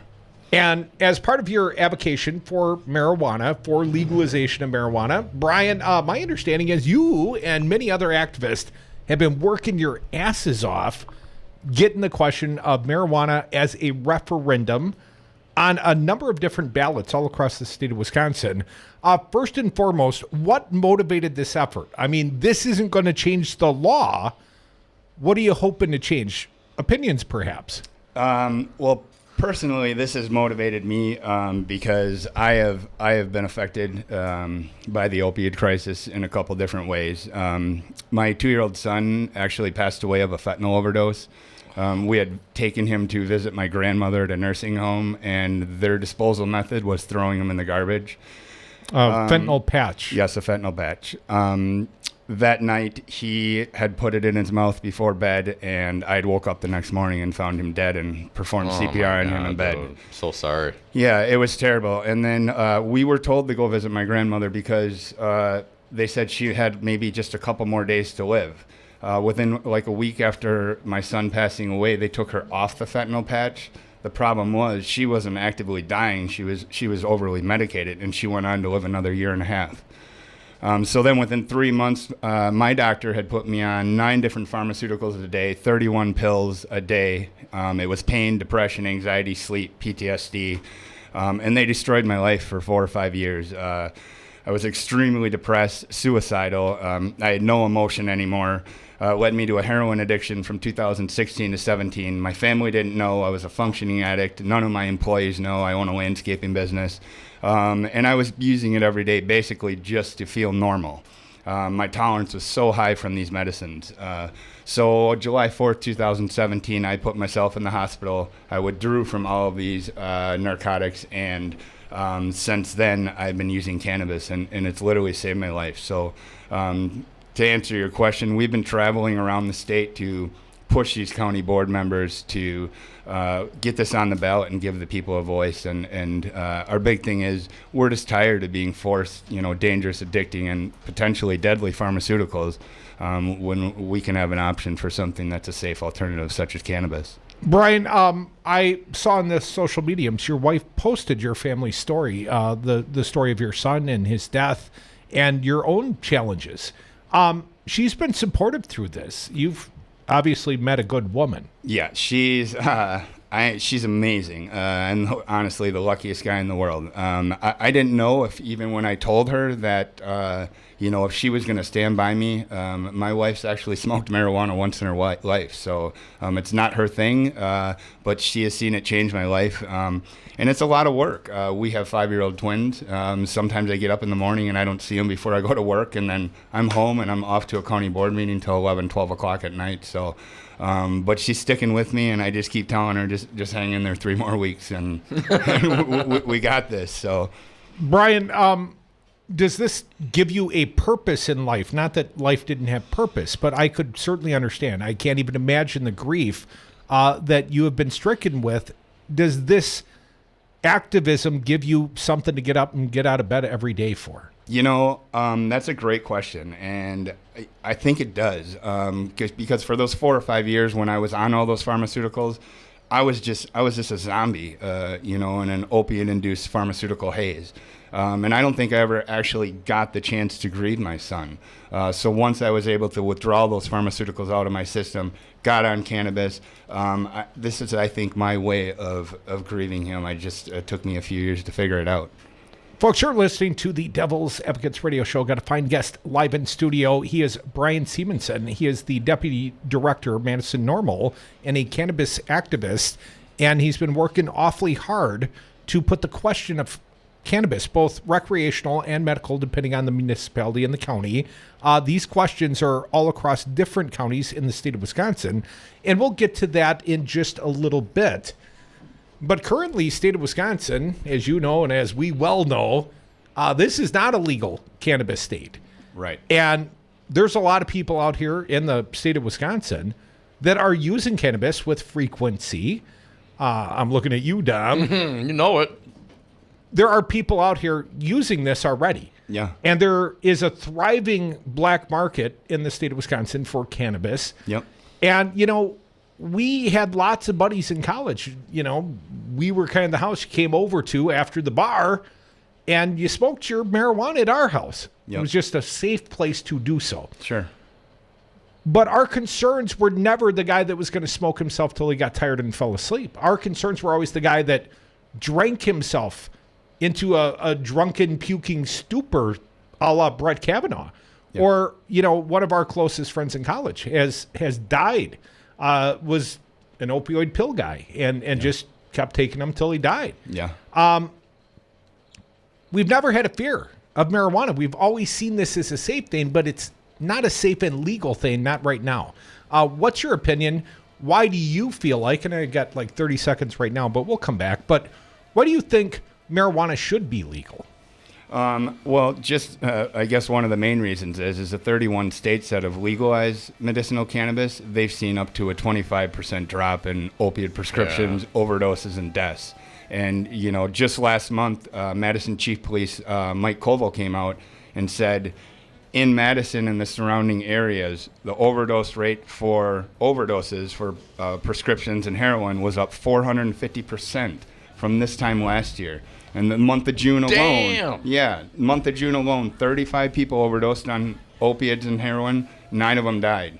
And that's the ones that just had the common sense to call 911 and the courage. Folks, we're the Devil's Advocates. We'll come back live in studio. Brian Seamonson, Deputy Director, Madison Normal, a cannabis activist. We're all cannabis activists here. Come back with us. More Real Resistance Radio.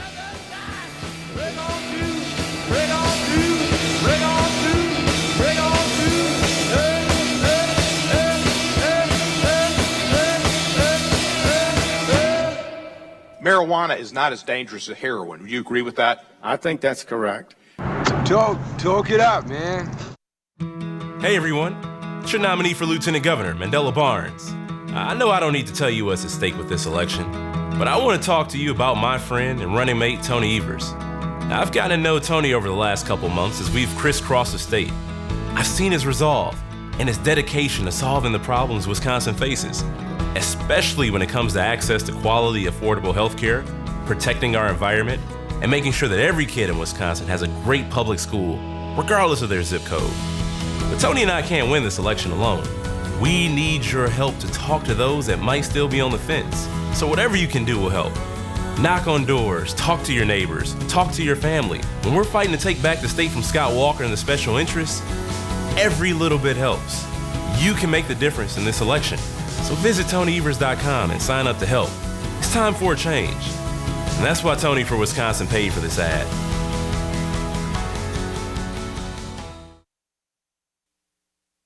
Well, back in my day, we didn't build walls, we tore them down.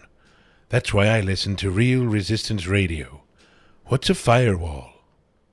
Hi, this is Demi, pharmacist at Hyatt, locally owned pharmacy in the community of Milwaukee. Simplifying lives, one prescription at a time is our goal. Do free delivery of your medications to your home and at work. All your meds are brought together in one convenient dosage package individualized to your medication needs. We set up a house call with a licensed pharmacist to assist with medication management. We accept all insurance plans. To learn more about Hyatt, visit our website, HAYATRX.com. Our public school system is under attack. Make sure you know what's going on.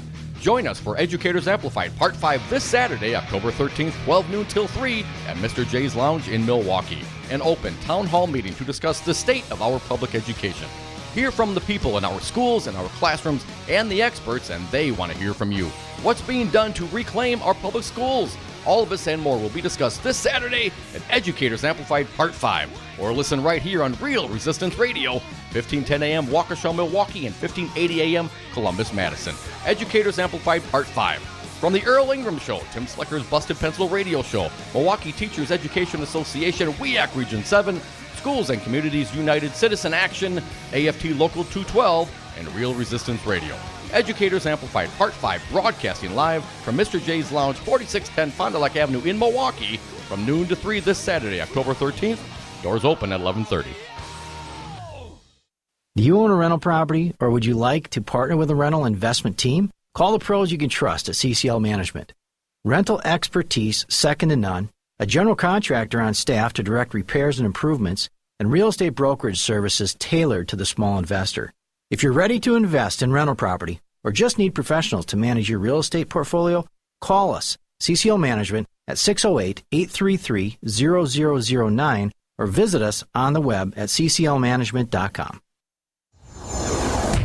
For Real Resistance Radio, my name is Keith Gosted. The new Marquette Law School poll was released yesterday.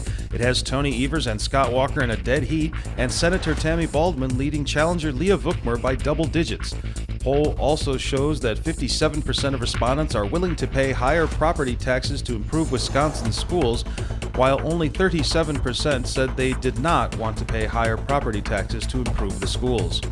And the woman who is set to take over leadership of the Wisconsin Broadcasters Association has now resigned from the group after being criticized for starring in an attack ad against Randy Bryce. Singer Ed Sheeran is the top-grossing concert act in the world, and he's scheduled to play Miller Park on October 23rd. However, now that the Brewers are playing late into October, there's a good chance that show could be moved back a few weeks. The Brewers plan to make an announcement next week about the status of that show. For Real Resistance Radio, I'm Keith Gosted.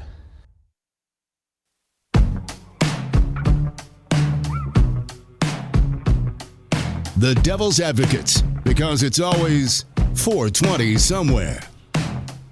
The mirror's image. Welcome back to the Devil's Advocates Radio Show. Got a fine cannabis activist live in studio. He is Brian Seamonson. He is the Deputy Director of Madison Normal. Brian, we appreciate you sticking around. Absolutely.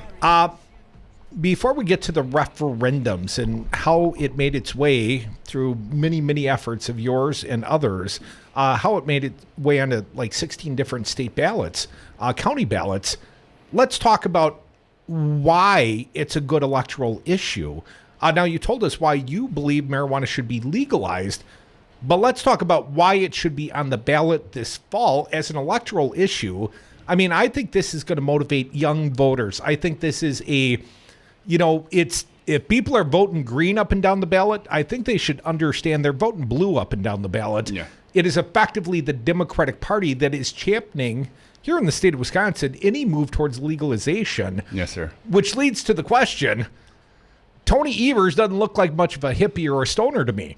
No, he doesn't. As the top of the ticket, as the gubernatorial candidate here in the state of Wisconsin, I was a little concerned, and I saw on social mediums you expressed your concern. What about Tony Evers? Is he going to advocate for legalizing marijuana if all the voters come out and vote for it? And I know you've met with him. So where do you think Tony stands on marijuana? Well, yeah, I was fortunate enough to be able to have a sit-down meeting with him 3 weeks ago, and Mandela Barnes was there. And did he smoke with you? He did not. I did not ask him to do that, but they were fantastic. I explained exactly what you just said, that we all out here, I get tons of messages asking, what's Tony Evers' stance? We understand that you support medicinal cannabis legalization. You want to get a referendum on recreational. He came back with that he does support medicinal. My big question to him that I wanted to ask is, when you become governor, will you make it a priority to legalize medicinal cannabis if it comes across your desk? And if it doesn't come across your desk, will you make it a priority? Do you put it in the budget? To make it come across your desk. And he said absolutely. When I asked about the recreational, I actually respected his answer with that. Of course, he wanted to get the statewide referendum. I did ask him, we explained to him, as we've talked about, that we have 53% of the state voting on this. Would that be enough voters to form a public opinion on it? And his reply was, yeah, 53%, I could make a decision off of that. Now, I don't think that is enough because half of these questions are also medicinal on the ballot. But he wants to make sure that when we do it, that it's done right. An example that he used was in Washington, there are no more mom-pop dispensaries because they've all been run out by big corporate or out-of-staters with lots of money. So, maybe for the first 5 years, for example, Wisconsinites could be the only ones who could open a dispensary. A gubernatorial candidate who will not take that attitude, Scott Walker. Want to play a little bit of sound of what the gubernator has said historically on the topic of legalized marijuana. And he's always blaming it on our good buddy Dave Mahoney. Dave Mahoney one time gave him an inch and Walker took a yard. But let's start a little bit of Scott Walker sound on legalized marijuana. He's against. Cut 420. Everywhere I go, doesn't matter whether it's in Dane County, arguably one of the most liberal counties, not just in the state, but in the country, or anywhere else across the state. When I talk to law enforcement, when I talk to people out on dealing with the crisis that we deal with, opioids and drugs, whether it's heroin, meth, or others out there, I hear it all the time. They say, do not legalize marijuana. It is a gateway drug. It opens the door towards other problems that they've seen escalating across the state of Wisconsin. You know what pisses me off? He uses one offhand comment from Dave Mahoney to justify. I got one guy in Madison. It's Dave Mahoney, of course. Yeah. And a year later, after Scott Walker first made this assertion, we were at the press conference when he first blamed it on Dave Mahoney. We called Mahoney immediately. Mahoney came in studio that day, and we gave him hell. And then a year later, Mahoney had forgotten he had said it. I'm wondering if Mahoney's got some short-term memory issues. Right. But anyways, we had to hold him to his prior statement, but it's Dave Mahoney being blamed. But Scott Walker doesn't mind lying on this topic. I got one more I want to play for the audience. Yeah. Everyone tells us, look at Colorado. Well, we've looked closely. Yeah. Lots of tax revenue. As you mentioned, a decrease in the number of opioid drug deaths. Yeah. And large Pew surveys, like 20,000 school-age children. The big concern, well, it's going to be more available to high school students. Usage has gone down in the state of Colorado with the legalization. Apparently, Jimmy the pot man would sell weed on the corner to any old kid. Yep. But now that it's 21 and regulated, It's less accessible and being used less by high school kids. Yeah, and it's actually more dangerous for it to be illegal because your children are going to use it whether it's illegal or not. And when it's illegal, now you're at a chance of getting a felony here in Wisconsin, and that causes you a lot of problems, whether it's getting a job, trying to rent an apartment, the list goes on. So, well, let's just say it's on our permanent records. Yeah, right. One more, a live from Scott Walker about the state of Colorado. I'll let him do the fabricating. Cut 421. I've talked to Governor Hickenlooper, for example, in Colorado. He didn't do that. That was done through initiative. The challenge there is some of the very concerns I'd have about anywhere else in the country is, well, I get the intention and, hey, just let me do my own thing. What he's found is there's been huge cost incurred with it, far beyond whatever tax revenues they got in terms of the impact on social services and other things in that regard. And what? Yeah, he's full of shit. Oh, I'm sorry. We'll clean that up in the post production. Brian, I agree with your sentiment. We would say it in a less Kanye-like fashion. Yes, I apologize. But that's okay. But he is. He's lying. He's absolutely He's full of malarkey. Lying. Yes. It's just like, I'm very frustrated. I'm disgusted with the Republican Party because these commercials that are being played across the airwaves of for the campaign is that they're leading the nation in the in the fight against the opioid crisis.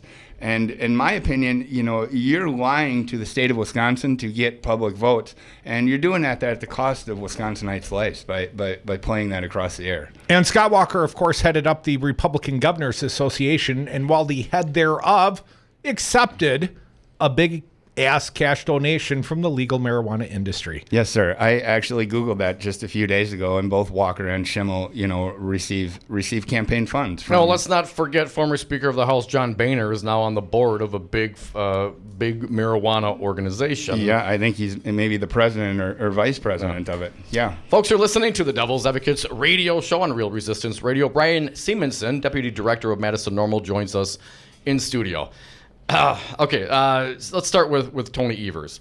While I can appreciate, the political position, I would be more apt to follow someone who wants to lead. You know what I mean? There's something to be said about if you're going to be elected to the state of Wisconsin to stand up and fight and say, listen, what Walker is saying is not correct. The dangers in this state are alcohol. Yeah. And we got breweries. I love me some beer almost as much as Kavanaugh. We got breweries all over the place. We are the only state in the country that doesn't have the first offense OWI as a criminal act.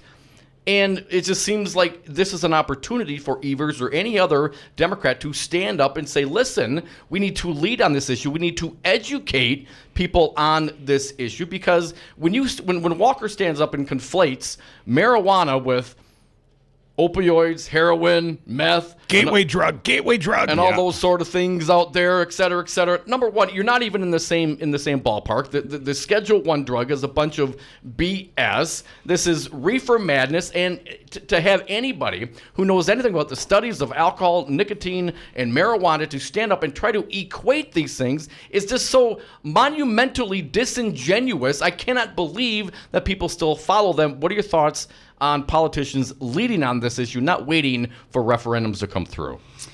I to be honest, I wish a lot more politicians would come out in support of this and say they fully support it. There's so many reasons, whether it's medicinal, the racial disparity, the economic value that it would bring to our state. This Foxconn deal, I compare legalizing cannabis to that. We're spending $3 billion to create, maybe 13,000 low-paying jobs, and we're going to dip into our Great Lakes. We could legalize cannabis for free, create 20,000 good-paying jobs, and it wouldn't cost our state nothing. We'd actually save money on the criminal justice portion of it. And, of course, Scott Walker, the guy who's, 3 strikes you're out and taking the private prison industry money, they don't want that. They're taking the booze money. They don't want that. This isn't about whether or not it's better or worse for Wisconsinites. Just like always, it's about padding their pockets to keep in power. Yeah, I agree with you 100%. To be honest, last summer I was caught with a small amount, 1 gram of marijuana. I was ticketed $300 for possession, $300 for Ouch. for. What were you in Fitchburg? Where were you? No, it was. I actually just crossed the Dane County Jefferson line. It was a half a mile over. Yep. So I was arrested, handcuffed, put in the car, taken to jail, booked, and released immediately. A year later, I was actually called by the DA and said, "We're going to drop this." In Jefferson County? In Jefferson. Sue Happ? I'm not sure who it was. Or an assistant DA? It could have been the assistant one. I'm not sure, but prosecutorial discretion. I think they made the right choice. They dropped the criminal charge on it, but it's in fear. I'm a good person. I go to work every day, and if I get caught with a small amount again, it could be a felony, potentially a felony, and then you can't vote. Right? This it's is crazy. terrible. It's crazy. Let's talk about the voting aspect. Referendums on the ballot all across the state, and this has taken a lot of effort. Why don't you explain, Brian, first and foremost, what are people voting on primarily, and how did you and many other cannabis activists get this issue on so many ballots across the state? Well, I think it started out with Milwaukee County, where they got it on the ballot, and we had a Madison Normal meeting one night, and I had said, how do we get it on our ballot? And I was told to call our whoever, the representative who represents my district. So I did that, and I had fear whether he's going to hang up on me or say I'm for this. But he agreed with me 100%. And who's your rep, if I may ask? His name was Bob Saloff. Okay. So within a couple days, I was immediately put into contact with Yogesh Chwala, and I wrote the language for Dane County, which is should Wisconsin legalize, tax, and regulate cannabis in the same manner as alcohol for adults 21 years of age or older. So for me, it started giving that speech, trying to push Dane County to do it, and then from there on, I just started getting all these messages from county board members. I've been bringing Danny Boy with me from Madison Normal. He's traveled over 3,000 miles with me in the last couple months doing this. So we've been to 8 or 9 county board meetings. There's several other great activists out there, and a lot of people that we met at these county board meetings who had the courage to come out and tell their story, and they were scared, whether it was their family or their job. The last 3 or 4 meetings I went to, I had my head down on my knees crying, listening to stories that these people were telling. One that I want to share was a grandmother from Langley, I want to say it was Langley County, and she had a 12-year-old daughter or granddaughter who had a very rare form of cancer. Her tumor had grown really big here in Wisconsin. They told her there was 2 different kinds of chemos that they could try for her. 90% chance that it wouldn't shrink it. So she took her $28,000 that she had and drove her granddaughter out to Colorado. They were there for 5 months. The cancer tumor reduced in size 60%. After 9 months of being there, and I assume that was with CBD or some related cannabis oil treatment. There was cannabis. It was a cannabis oil. It wasn't just straight CBD, or she would have stayed here, of course. But she was there for 5 or 6 months. She ran out of money. The tumor had shrunk 60%. They've now been back in Wisconsin for over a year, and the tumor is bigger on her granddaughter than when she left for Colorado, and she's convinced if she would have had more money and could have stayed, they could have made the tumor disappear. It's really sad. Now, we've talked about the fact in Dane County and perhaps a number of the other counties, the question is for recreational. And when I heard you guys talking about the example that Colorado is, I think people forget $200 million per year, a state with a comparable population, and it's not like Wisconsin doesn't have a reputation for partying. Even when you use Scott Walker's numbers, even when you use the very conservative LFB report, when Melissa Sargent asked them, what would be the financial ramification of legalizing marijuana in the state of Wisconsin? The conservative estimate's $135 million per year in new tax revenues. The realistic assessment is $200 million or more. So when you talk about the 20,000 jobs, you're also talking about $2 billion in new tax revenue. And of course, Scott Walker continuously says no. He's leading us backwards on this issue, but it's on the ballot and through many efforts. So what do people have to do? Is it front page, back page? Is it in the dim column? How do you go about voting on these referendums if your community has one? Well, there are a lot of activists out right now who are trying to do different things.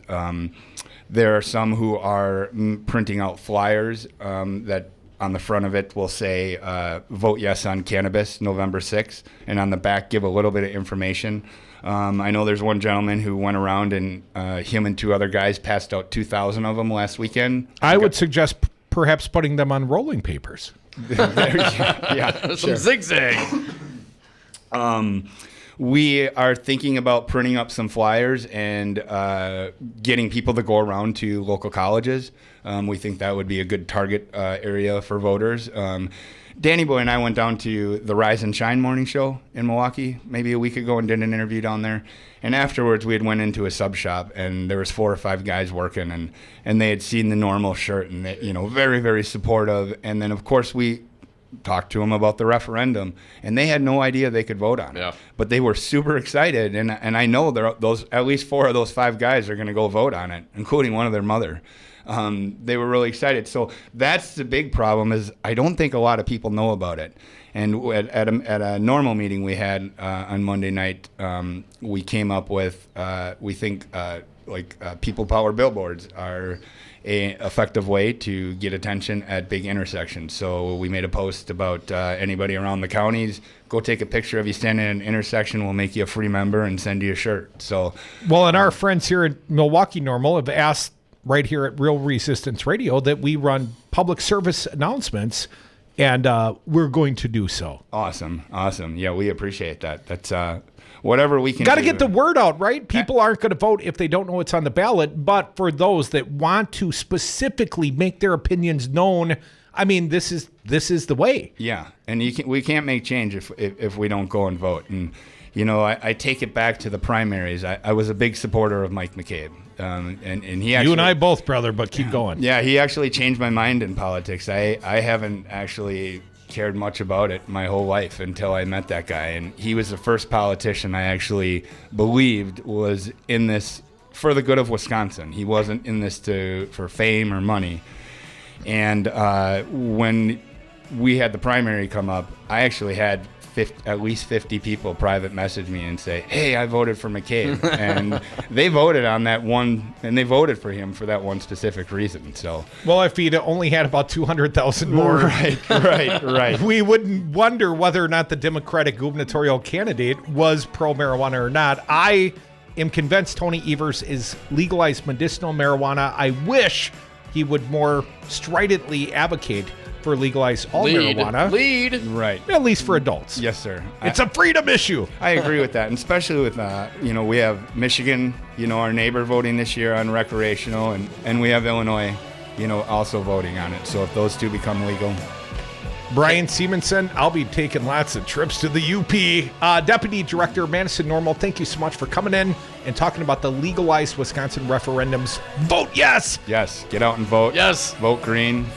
Thanks for having me, guys. Come back with us. More devil's advocates on the other side. Good people don't smoke marijuana. Evil will always triumph because good is dumb. Sometimes I had too many beers. Brad Zog, owner of Zero Res Madison, resisting dirty carpets and harsh chemicals. Brad, why should people use Zero Res Madison? Why wouldn't you clean your carpets like this? We're not using any soaps. We're not using any chemicals. We cost about the same as the other guys. You look at it and you go, where's the downside? You got a completely green clean. It's awesome. We guarantee it. There's no downside. There's no downside. Use Zero Res. Call Zero Res today. 608-848-9000. Zero Res. Spell it forward or backward. It's the right way to clean. Have a drink at Regano's Roman Coin. This neighborhood corner tavern is as classic as the street it occupies. Family owned and operated since 1966, Regano's Roman Coin is located in a former Pabst Tide House on historic Brady Street, serving an array of craft beers with a focus on Wisconsin breweries. Also, weekly drink specials, trivia on Wednesdays, seasonal sporting events, parties hosted for all occasions, and pet friendly. Open 11 a.m. Tuesday through Friday, 10 a.m. Saturday and Sunday, closed on Monday. Regano's Roman Coin, Milwaukee's pet friendly, cash only order and classic corner tavern. They'll challenge your authority because that's what kids do. But this car is your territory. And in here, your word is law. So when you say you won't move until everyone's buckled up, you won't budge an inch until you hear that click. Never give up until they buckle up. A message from the National Highway Traffic Safety Administration and the Ad Council. For more information, visit safercar.gov/kidsbuckleup. The Earl Ingram Show. Join me at a new time, weekday mornings, for the Earl Ingram Show, 6 a.m. to 8 a.m. on Real Resistance Radio, Monday through Friday, and as always, Saturdays noon to 3. The Earl Ingram Show, streaming live at realresistanceradio.com. Don't miss it. Voice of the voiceless, champion of the working class, the Earl Ingram Show.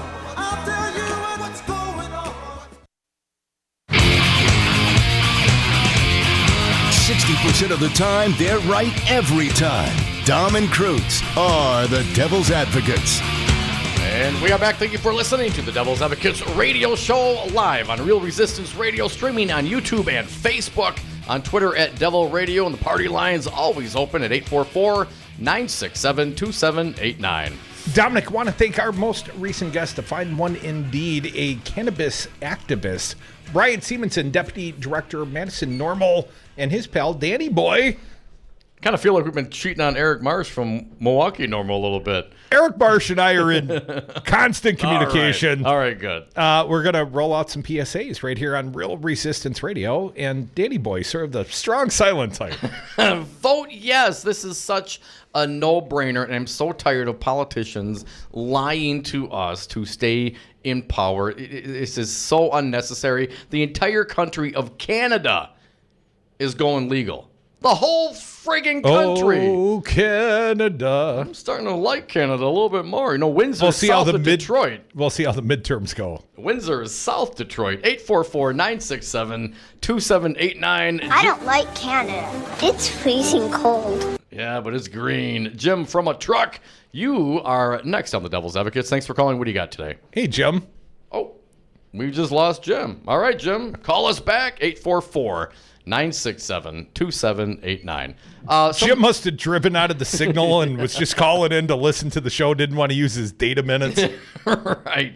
16 counties have approved some sort of referendum. Of course, the state of Wisconsin is non-binding. That should also change. Can we have a referendum to make sure we have binding referendums? How about that? I don't know how we do that, but I would like to see that.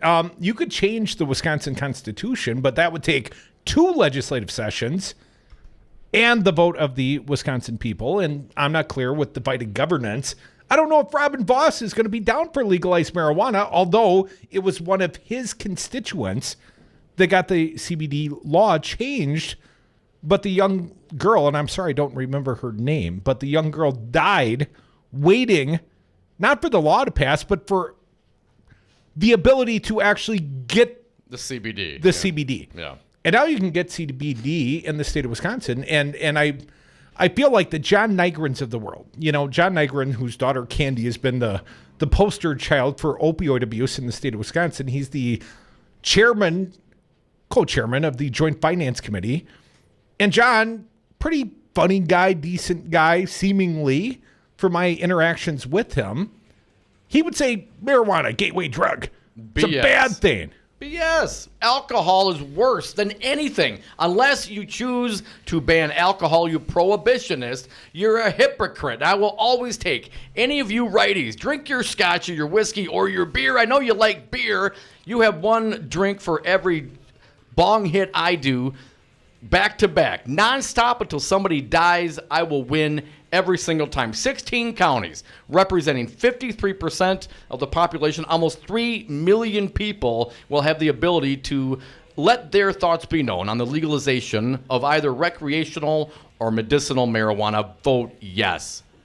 You know, Dominic, we had a 3-foot bong in college, or as you would call it, life size. Nice. We left it with Rock. You're welcome. Rock! Was it Obi-Wan Kenobi, or was that, is that the one I had my sophomore year? Many memories forgotten and lost. Come back with us. The happy hour, it starts right now. It will get happier with your participation at 844-967-2789. You're listening to The Devil's Advocates on Real Resistance Radio.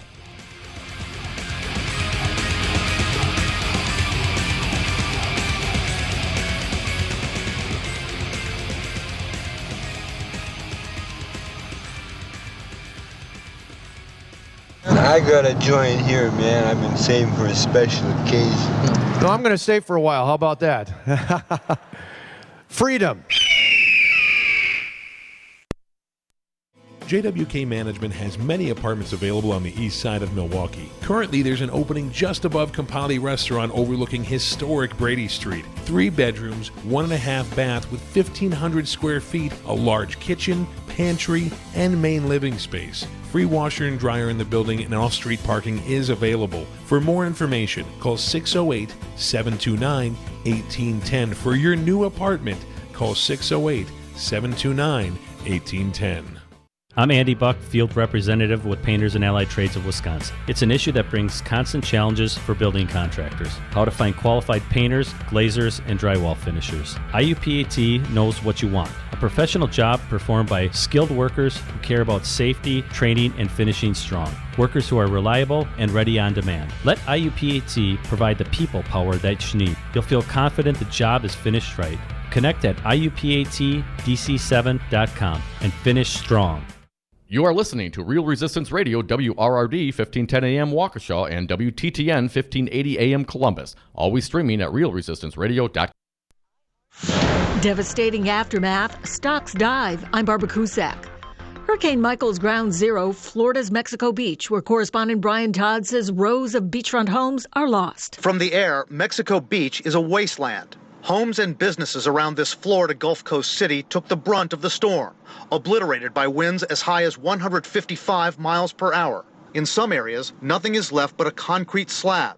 Councilwoman Linda Albrecht says recovery efforts are being hampered by the lack of access into her community. Nobody's been able to get in. We have first responders that belong in Mexico Beach that cannot get in, cannot get through the roads to get there. The death toll from the storm in Florida, Georgia, and the Carolinas is at least 6. Wall Street indexes continued their slide in today's volatile session. Correspondent Ellison Cossack says the Dow dropped 546 points as selling was widespread. President Trump blames the Fed for the sell-off, saying the Fed's gone loco. Some traders say, look, those tax cuts that President Trump pushed through, they actually juiced corporate earnings and drove up stock prices. It was like pouring gasoline on the economy. Well, guess what? Now it's time for the Fed to cool down this red-hot economy by raising interest rates. Facebook has removed more than 800 pages and accounts that it says violated its rules against spam and inauthentic behavior. In a blog post, Facebook says spam networks are increasingly using sensational political content to drive traffic to their websites. Well, both right-wing and left-wing pages were pulled. Facebook says the political bent of the pages was not taken into consideration, that the action was taken against behavior violations, not content violations. I'm Evan Haining. Rapper Kayne West defended his support for President Trump with a stream of consciousness-styled speech in the Oval Office. The meeting was meant to address jobs for African Americans, Chicago violence, and prison reform. I'm Barbara Cusack. Have you outgrown your house? Are you sick of apartment living? Not ready to buy but know you need to move? Hi folks, this is Tom Hartman for CCL Management in Middleton. You should consider moving up to one of the finer rental homes CCL Management represents. Unique houses and condos, always clean, most are pet friendly. Visit cclmanagement.com today to find your new home. CCL Management, Dane County's premier leasing and property management company. Call CCL Management at 833-0009. That's 833-0009 or visit cclmanagement.com today. The Resistance is live 7 days a week here on Real Resistance Radio. Tune in Saturdays for Busted Pencils, fully leaded education talk with Dr. Tim Slecker, 11 a.m. to noon. Then it's the voice of the voiceless, champion of the working class, Earl Ingram's Saturday show is live from 12 to 3 p.m. From 3 to 4, it's State Rep Joe Costa Zamaripa hosting The Joe Costa Show, followed by The Dawn of the Resistance with Maggie Dawn, 4 to 6. Mandatory listening, always streaming at realresistanceradio.com. Winter heating costs may go up for American families. The Energy Information Administration says people who rely on oil for their heat could see the most significant increase, perhaps as much as 20% this winter. People who get their heat via electricity could see a much more modest increase of about 3%, and for people who use natural gas, it could go up by about 5%. People on propane heat are not expected to see much of a change, if any. The figures vary by region and are based on projected fuel costs and the temperatures that are being forecasted for the coming winter by the National Oceanic and Atmospheric Administration. John Stolness, Washington. NASA astronaut Nick Hague and Russian cosmonaut Alexei Ovechkin are said to be in good condition after surviving an emergency landing today after a booster failure on a Russian Soyuz rocket. The Russian Space Agency pledged a thorough investigation after the aborted launch of the Soyuz rocket. I'm Barbara Cusack. On marijuana, unfortunately, it's a public health issue and a public safety issue. I've opposed that. Dr. Sanjay Gupta, how can medical marijuana help those addicted to opioids? There's three big things. There's clear consensus now that cannabis can treat pain. That is not an opinion. That is a consensus conclusion by big scientific bodies like the National Academy of Science. We also know that it can help treat the withdrawal symptoms of opioids. People, they don't want to be on them anymore. They want to quit, but they develop the terrible withdrawal symptoms. And now we have evidence that it can actually help heal the part of the brain that is diseased in someone who's an opioid addict. If you had to start from scratch and design a substance to help lead us out of the opioid epidemic, like in a lab, it would probably look very much like cannabis. Call Governor Scott Walker at 608-266-1212. Tell him good people do smoke marijuana. This message was paid for by the People for People Corporation. Donate online at p4ppc.org, p4ppc.org.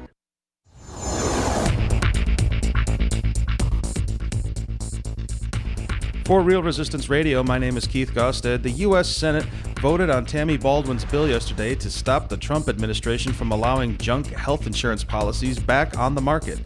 The vote was 50-50, which means it was one vote shy of passing.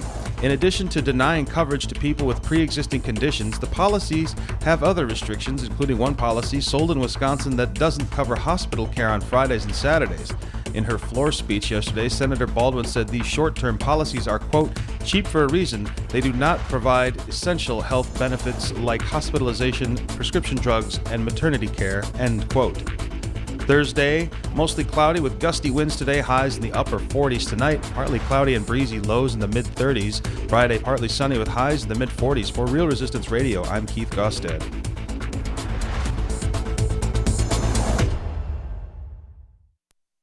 Warning, you are about to listen to the greatest radio show ever.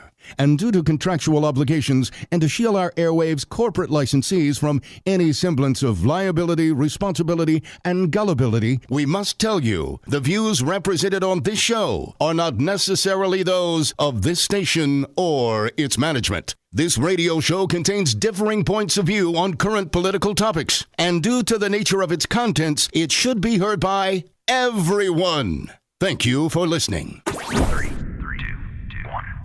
Now live from the heart of liberal Wisconsin, where the political party is just beginning, welcome to the Devil's Advocate Show.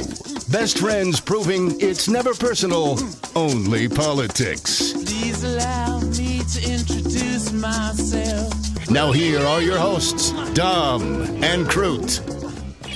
Welcome back to the Devil's Advocates Radio Show. Dominic, we are sliding into the 5 o'clock happy hour, and I've got some good news for our fair audience. Don't tease me, At man. least the non-Scott Walker portion of our fair audience, which I think is probably a modest plurality. Perhaps a few more than the pro-Scott Walkers. Yes. We know they're out there, too. We know you're out there, Gary, and others. Big Ugly. There's a few. I won't name them all. Here's the breaking headline and the good news, and thank you to Bill Dunn for sharing it with me and our buddy Stu for sharing it with you. The same good news, Don. Yeah. Everybody wants to share good news and gossip, so let's gossip. Poll, Governor Walker of Wisconsin trails in re-election bid. Well, clearly we're not talking about yesterday's Marquette University Law School poll. We're talking about today's Marist polling. And Marist, during the primaries, had Tony Evers with a big lead. They did a head-to-head during the Democratic gubernatorial primary. And I thought it was the news of the Marist poll that may have propelled Tony Evers across the Dem gubernatorial primary finish line. Because if you're up 13 points, I'm feeling pretty good about that candidate. Yeah, you're feeling confident. So here's the new good news. Republican Governor Scott Walker of Wisconsin is behind by double digits in his re-election bid, while Democratic Senator Tammy Baldwin is comfortably ahead in hers. as a near majority of likely voters say they prefer Democrats to control Congress, according to a new NBC Marist poll of the state. In Wisconsin's governor's race, Democratic challenger Tony Evers gets support from 53% of likely voters in a head-to-head matchup, while Walker, the Wankinator Scooter, gets 43%. Oh, that's gotta hurt. 43. Yeah, that's kind of bad. That's low. Among the larger pool of registered voters in the state, Evers leads 9 points, 52 to 43%, down from his 13-point lead in July's NBC Marist poll. That's pre-primary. When the ballot is expanded to include the Libertarian and Green Party, talking about you, Phil Anderson, Evers is ahead by 8 points among likely voters, 50 to 42. Looking inside the head-to-head numbers among likely voters, Evers leads among Democrats 97 to 2%, non-white voters 70 to 24, women 60 to 36, and independents 56 to 36. I'm sorry, what was that with Evers lead amongst Democrats, Tom? 97 to 2. I'd like to know who those two guys are. A 20-point swing in independents. Evers kicking ass with the independents. And see, that would be incongruent with what Charles Franklin told us yesterday at this very time when we saw closing of the independents, a 6% lead by Evers amongst independents in his what was that polling. Down from the last one? Down from 20. Okay, so this still shows at 20. Okay, that is interesting. So Marist has got it at 20. And yesterday, the lead, Tony Evers' lead amongst independent voters was 6. At Marquette University's poll. And the overall head-to-head, while within the margin of error, but had Scott Walker 47-46 in the lead. Of course, that was a huge oversampling of Republicans. Some people say, but I never would. No. Walker, meanwhile, is ahead among Republicans, 96 to 3%. I'm sorry, what's that margin? 96 to 3. Whites without a college degree, 51 to 45, and men, 50-46. While Walker is facing the most challenging race and political environment of his career, a different poll from Marquette Law released yesterday showed him up by 1 point, as we discussed. Trump's rating, according to NBC Marist, 45% among likely voters in Wisconsin approving of his performance, while 50% disapprove. Now, give me that number again. I'm sorry, say it slow for dumb guys. 45% versus 50, approval versus disapproval of likely voters. You know that, and is that, you're talking about the Marist poll? Yes. So that reflects very closely with what Charles Franklin had in his polling. That would be about right. I mean, Donald Trump was like -5, -6 in that poll yesterday. Approval, disapproval. So how's that one, something doesn't add up here. Well, that's why it's they're like polls. That. Remember when we were in the Iowa caucuses, and we were there for the kickoff, the opening night kickoff, and we interviewed the guy from Loras College. Oh, he did the Loras polling. We were in the field house, Yep, and we were there for the caucus, and of course we wanted to see, Hillary or Bernie or perhaps Lincoln Chafee or, someone else that was amongst the people. And we had the Loras College polling guy there. And he had Hillary Clinton up, I want to say, 29 points. Pretty decisively. I mean, it would have been an ass whooping according to this guy's polling. And that wasn't at all the feeling we got while we were in Iowa, especially not on the college campus. It was, pretty big Bernie successful margins, at least in the caucus we were at Loras. And the guy said, well, I can't put my thumb on the scales. That's what the people said. The numbers are what the numbers are. And if you'll recall, Dom, the state of Iowa in the caucuses came down to effectively a couple of very lucky, fortuitous coin flips on behalf of Hillary Clinton. In retrospect, I mean, was it a two-headed coin? Did you see the flip? I mean, I did not. I didn't either. I'm just saying. No, I grumbled about it through the entire elective cycle, as you know, but really I didn't see the coin flips. I don't think you've actually let it go. But your point being what? This guy was way off on what the reality was. Yes. And I would say there's some incongruence between the Marist and the Marquette University Law School polling. There must be. But the alignment of the Trump support, 45%, that still seems awfully high. In addition, Democrats hold a 6-point lead in congressional preference in Wisconsin, with 49% of likely voters saying they would prefer a Democrat-controlled Congress versus 43% who want a Republican in charge. So it's 6. The problem is you know that Gwen Moore will outperform on that metric. And my guy, Mark Pocan, he's going to have a big old number. But you don't know how that's going to shake out, for Palzowitz and Dan Cole and Bo and Engelbrecht. I get that right? Something like that. Down the rest of the ticket, yeah. Margaret. Ada Bretson. Damn, I wasn't even close. Was I? It's on the bumper stickers on the table. I should have glanced through the window there. Also from the NBC News Marist polling, let's see, 27% of likely voters single out health care as the top issue that could decide their vote next month. Didn't I say that earlier today? 26% cite economy and jobs. What about lead? And 10% say immigration. I would put lead in health care, Crudy. I can tell from your earnest look that you would. 42% say they're more likely to vote for a candidate who opposed Brett Kavanaugh. The beer guy. I'm sorry, say that again. 42% say they are more likely to vote for a candidate who opposed Brett Kavanaugh. You remember Biff? Versus 33% who say they're more likely to vote for someone who supported him. 22% said the issue made no difference to their vote. I would say he benefits, or at least Brett Kavanaugh benefits at least 2% just on goodwill for the name Brett. Far earned into that. In the state of Wisconsin? Just the margin, around the margins. How about New York or Minnesota? Doesn't matter. What's that question? Well, the Brett question, because of course Brett Favre played for Minnesota and the Jets, right? Come on, man. Come on. What? Where'd he finish his career? Where'd he go into the Hall of Fame? Where'd he finish his career? And I don't mean Canton. I mean in the bust. So NBC Marist poll, Baldwin up 14, Evers up 10. Now, again, polling's polling. I'm not thinking of Reggie White, right? Brett Favre's in the Hall of Fame. I thought I saw him with the jacket. No, yeah, he's totally there. I'm just thinking of the pictures he sent to the girl when he was with the Jets. Great. The masseuse, the massage therapist. Yeah, the pictures are out there, Anthony Weiner type style. That's Carlos Danger to you.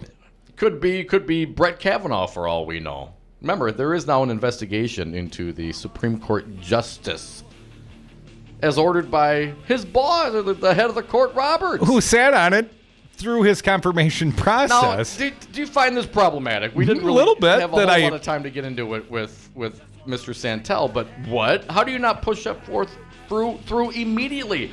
Stop the presses. Yes, we have some information. We don't know what it is, but, he sat on it.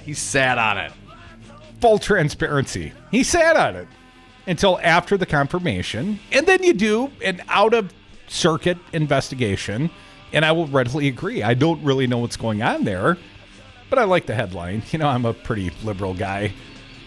Push that headline. Brett Kavanaugh under investigation. The headline is the Supreme Court is just as biased and political as any other branch of government in this country, and we need to stop acting like it's not. No, the headline is Tony Evers is beating Scott Walker by 10 in the great state of Wisconsin, and I'll drink to that. It is a happy hour in the state of Wisconsin, but not without your participation. Join us on the phones, 844-967-2789. Real Resistance Radio. Keep it locked here.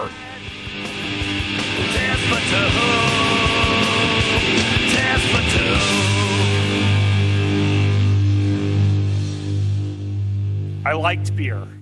I still like beer. We don't need to imagine the challenges our state faces. We live them every day. This is former State Representative Mandela Barnes. I'm running to be your next Lieutenant Governor. And whether it's more access to affordable health care, or clean water, or better jobs, or wanting the best schools for our kids, there's only one candidate for governor who will get results: Tony Evers. That's what Tony's done as a teacher and as state superintendent of public schools. I've seen Tony's character and his passion to do what's right for kids.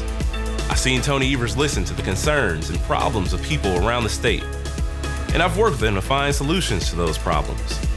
Isn't that what we need? 8 years is enough of Scott Walker and his failed politics of division. We need a governor who cares about all of us. We need a governor who's concerned about the next generation, not just the next election. It's time for a change.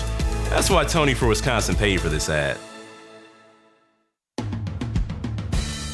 Hi, Resistance Radio listeners. This is Kim Schrader, the president of the Milwaukee Teachers Education Association. We are the 4,600 educators who make Milwaukee's public education system possible. MTA members are the guardians of public education because every single day we are fighting to strengthen and protect public schools our students deserve. MTA educators are leading the fight in Milwaukee public schools for smaller class sizes, more recess, physical education, art, and music opportunities for every child in MPS. MTA educators are the champions for healthier school meals, positive discipline practices, equitable schools, and schools that partner with parents. MTA members are the guardians of public education, and we are proud to teach all children, regardless of their zip code. To learn more, follow us on Facebook at the Milwaukee Teachers Education Association.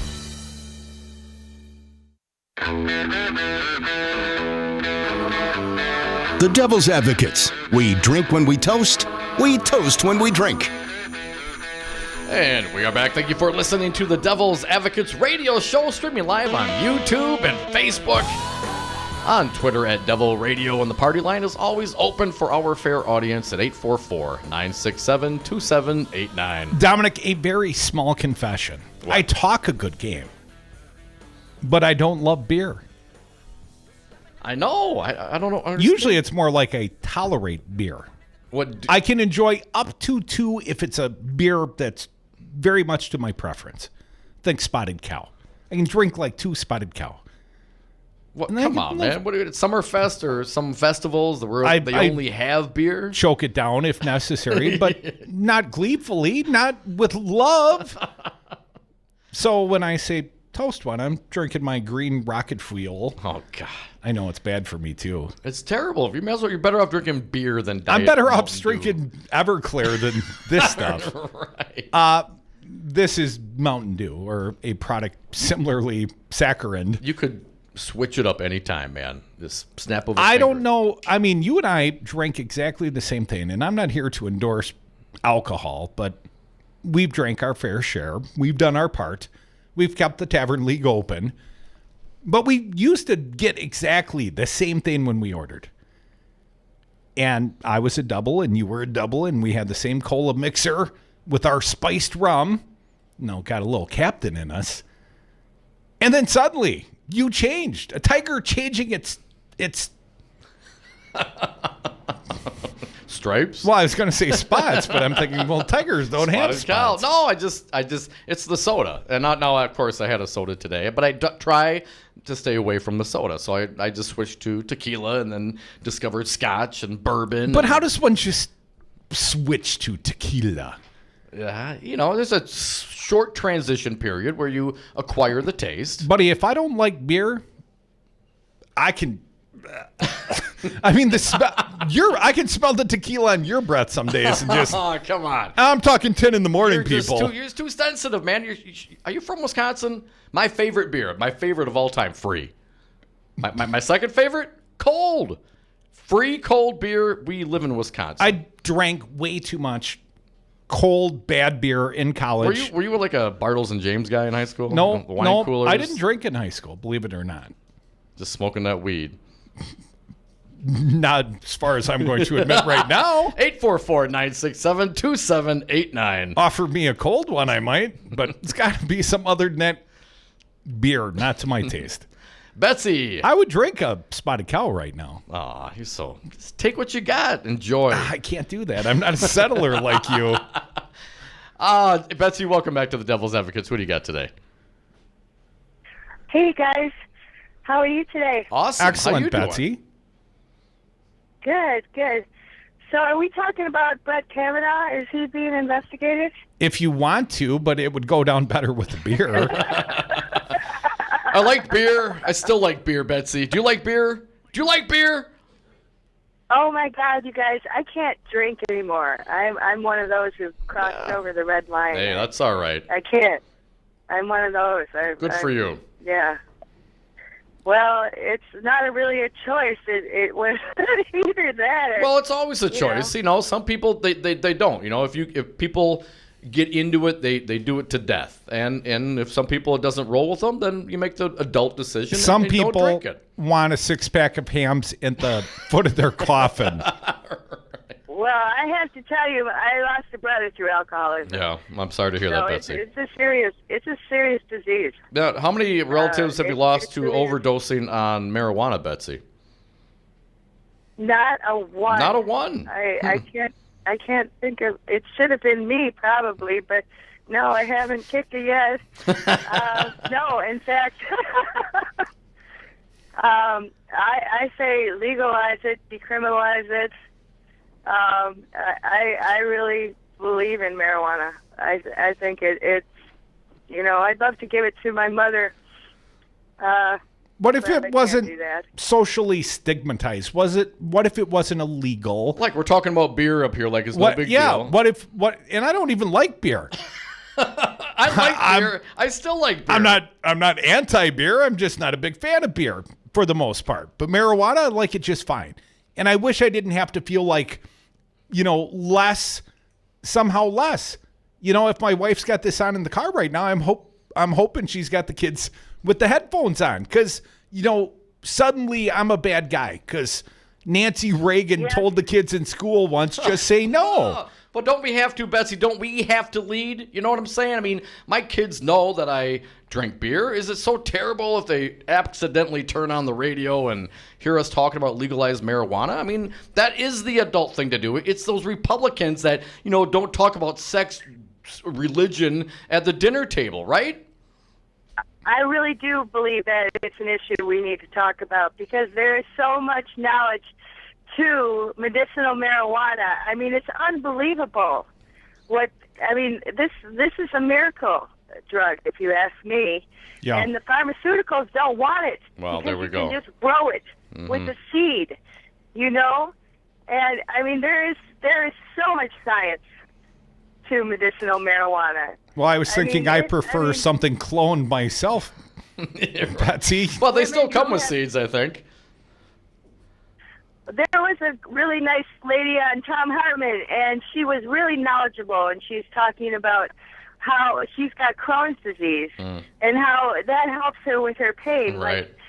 And I mean, there's just so many things. My sister's got Parkinson's disease.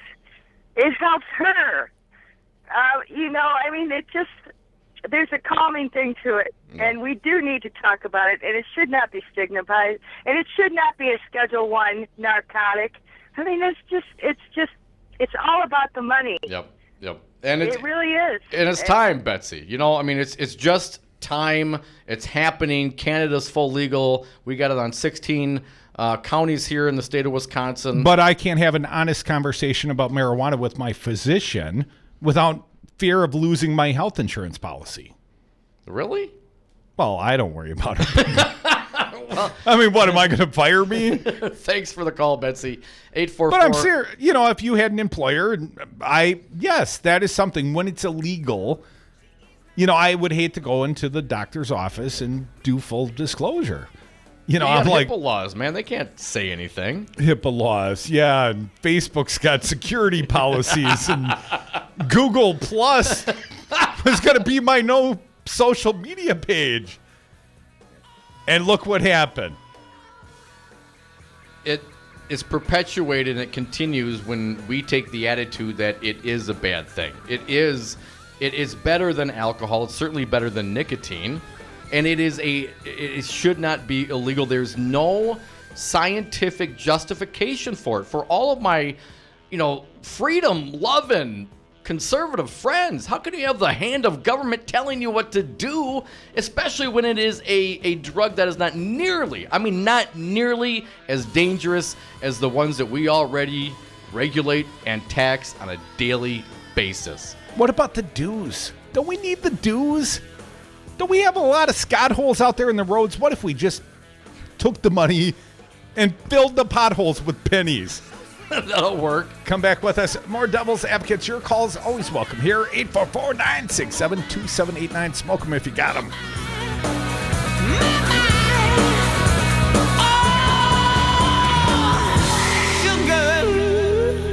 take drugs, Danny? Sometimes I had too many beers. I've not yet begun to defile myself. Join the resistance against dirty carpets. Call Zero Res Madison today for our summer special. Clean and sanitize 3 rooms for only $139. Call 608-848-9000 or schedule online at ZeroResMadison.com. Zero Res, spell it forward or backward, it's the right way to clean. You're not wired to have a response to this sound. But when we introduce a new stimulus, save the food, we're helping to stop food waste. Save the food. For tips and recipes, visit savethefood.com. Brought to you by NRDC and the Ad Council. Ignacio, what do you got for us today? Hey, I quit paying attention for like maybe one day, and all hell breaks loose. That goes to show me I got to pay attention every single day to your radio program, or else who knows what'll happen. If you don't listen to the Devil's Advocates 3 hours every day, Nacho, you're missing a lot. You got that right. I just learned that today. I turned it on and I'm listening, and you really just rocked my world today. I was just totally blown away. Save the $2 on tomorrow's paper. Listen to the Devil's Advocates today. Totally blown away. Well, back in my day, we didn't build walls, we tore them down.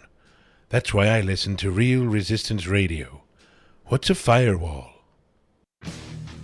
Our public school system is under attack. Make sure you know what's going on. Join us for Educators Amplified Part 5 this Saturday, October 13th, 12 noon till 3 at Mr. J's Lounge in Milwaukee. An open town hall meeting to discuss the state of our public education. Hear from the people in our schools and our classrooms and the experts, and they want to hear from you. What's being done to reclaim our public schools? All of this and more will be discussed this Saturday at Educators Amplified Part 5. Or listen right here on Real Resistance Radio, 1510 a.m. Waukesha, Milwaukee, and 1580 a.m. Columbus, Madison. Educators Amplified Part 5.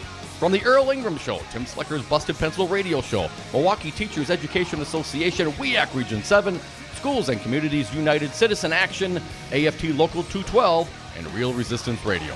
Educators Amplified Part 5, broadcasting live from Mr. J's Lounge, 4610 Fond du Lac Avenue in Milwaukee, from noon to 3 this Saturday, October 13th. Doors open at 11:30. Here in the Badger State, we have our own expressions. When we're looking to go on vacation, we state, well, let's go up north. Hello, this is Tom Bennett, President of Teamsters Local 200. Here in the Badger State, we also have another expression, union yes. The strength of the labor movement depends on elected officials here in Wisconsin and Washington, D.C. that support the values of working families that raise the standards for all. Give us a call at Teamsters Local 200 at 414-771-6363 or visit our website at www.teamsterslocal200.com or on Facebook at Teamsters Local 200. Be engaged. Do you own a rental property, or would you like to partner with a rental investment team? Call the pros you can trust at CCL Management. Rental expertise second to none, a general contractor on staff to direct repairs and improvements, and real estate brokerage services tailored to the small investor. If you're ready to invest in rental property or just need professionals to manage your real estate portfolio, call us, CCL Management, at 608-833-0009 or visit us on the web at cclmanagement.com.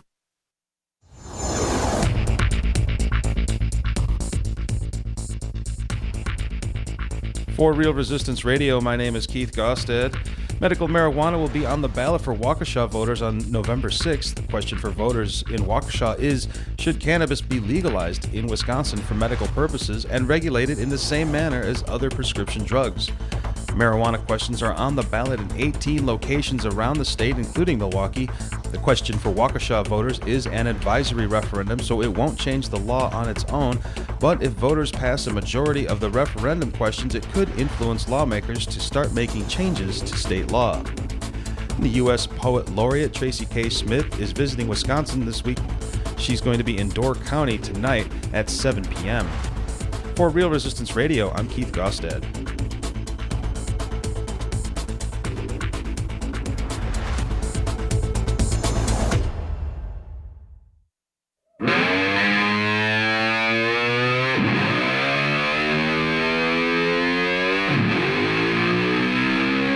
The Devil's Advocates. Sausage making never looks so good. Welcome back to the Devil's Advocates Radio Show, the happy hour. It continues. Jake, I know that you would drink my beer, but if you got that much time to be driving around picking up hand-me-down beers, you should be out there buying me a six-pack of Spotted Cow, man. This is my Friday. I'll be off tomorrow. Sorry, everyone. Dom, you know you're in trouble when the author of the piece, the reporter, Daniel Bice, you know you're in trouble as a politician. I've never seen Bice write a good news piece. Good news. So-and-so was out there scooping puppies up off the road today. Right. I've never helping little old ladies across the street. If it's a Dan Bice headline, it's going to be a bad one for the subject. In this case, Attorney General Brad Schimmel really doesn't like criticism, as the first line reads. His agency went after an ex-assistant attorney general last year after he made critical remarks. Oh, no. The Journal Sentinel over a deal the Department of Justice had struck with a polluter, think 3M. Schimmel's office said it was looking into whether the retiree, Thomas Dawson, long the state's top environmental lawyer, provided confidential information to the press. He made critical remarks of me. A leaker, perhaps, Tom. Whistleblower. Officials said they still considered Dawson a state worker because his unused vacation time was being paid out to him, although he had returned all his state equipment and was no longer working day to day at the agency, and his resignation letter had been accepted by the Department of Justice, the Justice Department, months earlier. He doesn't work there anymore. So if he slipped and hurt his back, would that be a workers' comp claim? No, he's on vacation time. I mean, you can't have it both ways, right? Here's what the Dawson has to say. I regard what they did as retaliation. Dawson said this week of the previously undisclosed investigation. They're investigating the guy, Dom. Dawson said he gave no documents, just his on-the-record opinion when contacted by Journal Sentinel reporter Lee Berquist in March 2017, 2 months after he's left his state job. What, do they want to chill the free speech of former employees of the state of Wisconsin? Of course they do. That's why I got the NDAs out, a la Trump. And any outstanding amounts due to satisfy an employment relationship, well, they're going to use that as leverage against you. Well, you're still our employee. We can stick it to you. Well, when you're a partisan hack like Brad Schimmel, that's exactly what you do. That's why nobody wants to work for him. Well, here's what Schimmel's trying to cover up. Dawson told Berquist that he and other lawyers at the Justice Department, that's the Wisconsin DOJ, had recommended a hefty fine against 3M, a proposal that was overridden by higher-ups. Wait, a hefty fine in the agency against a massive corporation? What? Well, that's not Schimmel. How are you going to get campaign checks if you're trying to hold people accountable? And what was Dawson's role? The state's top environmental lawyer. So if he's kind of at the top of his department... The top, that'd be at the echelon, the pinnacle. Okay, but how many steps above that does it have to go? Who, in essence, has made the decision? Who would be the superior that would say, let's not give the hefty fine to 3M? I would think, according to the org chart, although perhaps not a superior, Attorney General hack Brad Schimmel. I think you might be right, but we only speculate for the moment. Dom, back to the reporting of Bice. He being Dawson, said he felt free to offer his opinion on the case because he was no longer at the Justice Department, and, more important, he believed the public should know the background of the case, which he said was closed. We will have no transparency as long as I am Attorney General of the state of Wisconsin. So it's not an open investigation. That's not a plausible excuse. The case closed, apparently not for any sort of hefty fine. I read on briefly. As a result of the probe, Dawson hired two top criminal defense attorneys, Hal Harlow and Dean Strang, to fight the action, and he resolved the matter by taking his vacation pay in a lump sum. I was happy to cut my ties with this department, and especially Mr. Schimmel, said Dawson, who worked for the state for more than 30 years. A 30-year veteran, the top environmental lawyer. gave quotes to a newspaper article about 3M getting off on some environmental. They ended up on a closed case 2 months after he left the employee and gave back all the keys. He gave back the keys and the computer and the stuff. A little sensitive, do you think? I mean, retaliation. This is how the Wisconsin Department of Justice works. This is retaliation. This is mob-like behavior. That's what gangsters and criminals do, right? No. Oh. He's using the government against these people. The gangsters and criminals would have the good, courteous nature to shoot a guy behind the ear. Brad Schimmel just comes for your career and sues you, right? Well, let's hear the AG's side. Again, the reporting of Daniel Bice in the Milwaukee Journal Sentinel. I continue. Never a happy byline. His departure from the state is not listed as retirement in the Justice Department records. He said human resources officials had previously agreed in a letter that his retirement day was January 20th of 2017. Instead, one internal record says, quote, resignation during an investigation into allegations that he provided information that was confidential and protected by a client attorney privilege and the work-produced doctrine to a member of the public media. Dawson was not pleased to find this out. He emphasized that he did not resign for this reason.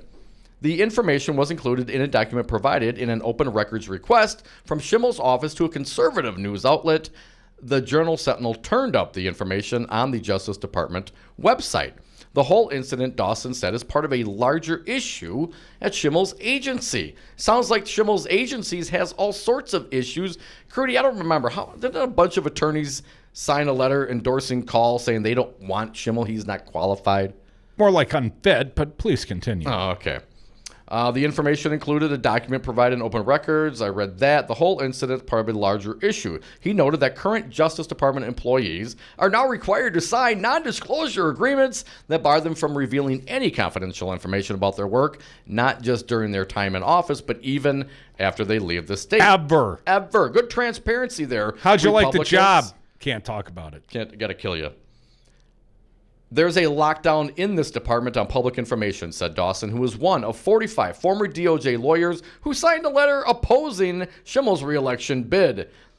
Of course, he's being opposed by Democrat Josh Kaul. So 45 other lawyers. You think they got investigations? You think they're going through their texts and emails trying to find some dirt on 45 ex-DOJ lawyers who would dare question their leader? Who would dare question the not giving of a hefty fine to a massive corporation? You know what the ultimate resolution was for 3M? No fine, but go back and retroactively, fix the problem. $665,000 in improvements to 2 facilities in Wausau for a capital improvement that they can depreciate in all likelihood. Hell, they probably got Weedick money to do it. Here's Schimmel's. Who cares if they poison the employees for 2 years, Tom? No fine there. Not necessary. We don't know that Weedick. We're going to go against the chief staff attorney on environmental issues. We don't like his recommendation, and certainly he should not give his opinion months after his employment terminates to a newspaper. Snowflake much, Schimmel? Right? I mean, are you kidding me? Well, it's a blatant effort to end governmental transparency. The Department of Justice. They got to go. Come on, Republicans. I mean, if these were Dems, right? If this was Holder, they'd be all up in arms about it. Let me just read briefly from Schimmel's spokesman, Alec Hanna. Confirmed the agency considered Dawson a DOJ employee because his vacation time was still being paid out. Many state employees spread out these payments, Hanna said, because it allows them to continue to receive health insurance through the state. Hanna said this meant Dawson was still bound by the agency's internal regulations when he talked to the newspaper reporter. However, regardless of whether he was retired or not, divulging privileged information is unethical under the attorney ethical rules and the DOJ work rules, Hanna said. In this case, Hanna accused Dawson of providing confidential information to the newspaper reporter, though he did not specify what that confidential information was. I'm not telling you it's confidential, but it's It's something, but you can't see it. This is an embarrassment. For real, this is an embarrassment. Oh, he did something terrible. What was it? I can't tell you. Here's what else Hannah said. Based on what that reporter put in his story, it is clear that Dawson lied to the reporter. Also, discussion of information protected by attorney-client privilege was a violation of Dawson's ethical obligations. Dawson, his final quote, "I had no problem talking to Berquist. The public has a right to know." He also said, "I stand by what I told Lee and what was reported. No finding was made that I divulged confidential information that was privileged, and I was not disciplined." Period. I mean, if this were the case, wouldn't there be something? Come on, Republicans. And for this weasel to come out here and say, well, he divulged confidential information, but then not explain what the situation was, what the information was? Come on, it's an embarrassment. It's a joke. Brad Schimmel's got to go, man. I mean, from the moment we saw him speak and he didn't address his drunk driving when he could have addressed his drunk driving. Didn't get in front of that issue. I thought to myself, this guy's a friggin' putz. This guy's going to be the Attorney General of the state of Wisconsin? Dear God, I'm an atheist. I'm thinking to myself, dear God, how could this possibly be? And yet there he is. Republicans' best and brightest. I don't really know my own website. You know, Vicki McKenna was trying to stir up some primary opponents against him. And she's on the same team. Folks, we're all on the same team. We're on the human race, the resistant race around here. Come back with us. Join us for a cold one. This Thursday is my Friday. I'm taking tomorrow off, but I'm not taking off the next 15 minutes. Your phone calls welcome at 844-967-2789. I had something clever. I've forgotten it already.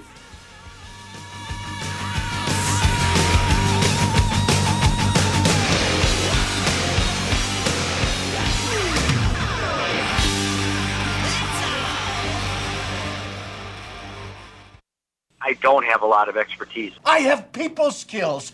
I am good at dealing with people. Will there be a lawsuit? Yeah, probably. Not going to work here anymore anyway. Brad Zog, owner of Zero Res Madison. Brad, why should people use Zero Res Madison? Why wouldn't you clean your carpets like this? We've got a patented system. We also do another step that most people don't do. We have a double rotating brush machine that we use when we pre-treat the carpet. So this helps dig up any of that stuff that's deeper in your carpet that the vacuum doesn't get. We're going to provide that intermediary step before we clean with our empowered water. Call Zero Res today, 608-848-9000. Zero Res. Spell it forward or backward. It's the right way to clean. Hi, I'm State Representative Jocasta Zamaripa, and I need you to vote and make your voice heard in this election. Vote for your health care. Vote for your schools. Vote for your neighborhood. Vote for change and hope instead of division and fear. And starting Monday, September 24th, skip the line and vote early. Go to myvote.wi.gov for more information on your polling place. And thank you for being a voter. Paid for by Ford with Jocasta.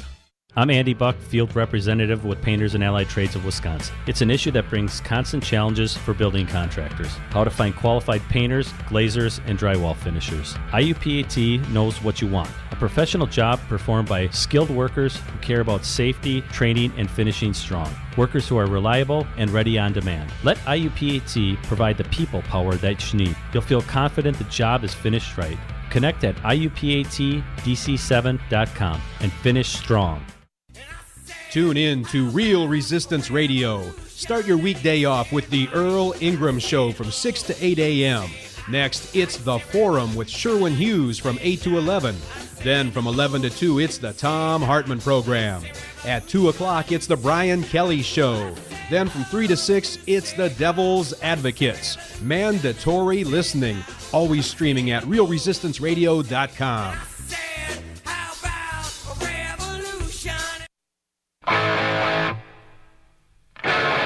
Ass, grass, or cash, nobody rides for free. Dom and Crute are the Devil's Advocates. And we are back. Thank you for listening to the Devil's Advocates radio show, last segment of the day. So if you got something to say, now is your opportunity to call the party line at 844-967-2789. Jake from Milwaukee, you will be next. Welcome to the show, sir. What do you got for us? Do you guys realize how hard it is for people who call into radio shows, especially yours, to stick to one subject? You guys only have a problem because there's so much news. So do us poor callers. So let's just take a second for Wisco Paul, Pizza Box Mike, and everybody else, Betsy, and just thank us all for trying to stay to one subject. So let's see how you do, Jake. I've already put you down for one. Well, talk to Brian after this. It was about beer and me coming over to drink it all after work to take over Crute's place for drinking the beer. But anyways, I wanted to actually touch on something that was in the Marquette poll yesterday, which I found actually heartening and kind of sad. The fact that people now are realizing that you can't get something for nothing with government services. You have to pay for it. Yeah. With roads and education, which I find awesome because we do have to pay for it to be civilized. The minus is, in that poll, there wasn't a question saying, well, you know, if all our taxes weren't given away to all these rich people and corporations, your taxes probably wouldn't go up that much higher. But the way Republicans explain it, it's like a teeter-totter, Jake, and they lower taxes, and somehow that's supposed to make the other side go up. Yeah, and it's a con game. They're a cartel. But you're Jake. I think there's money.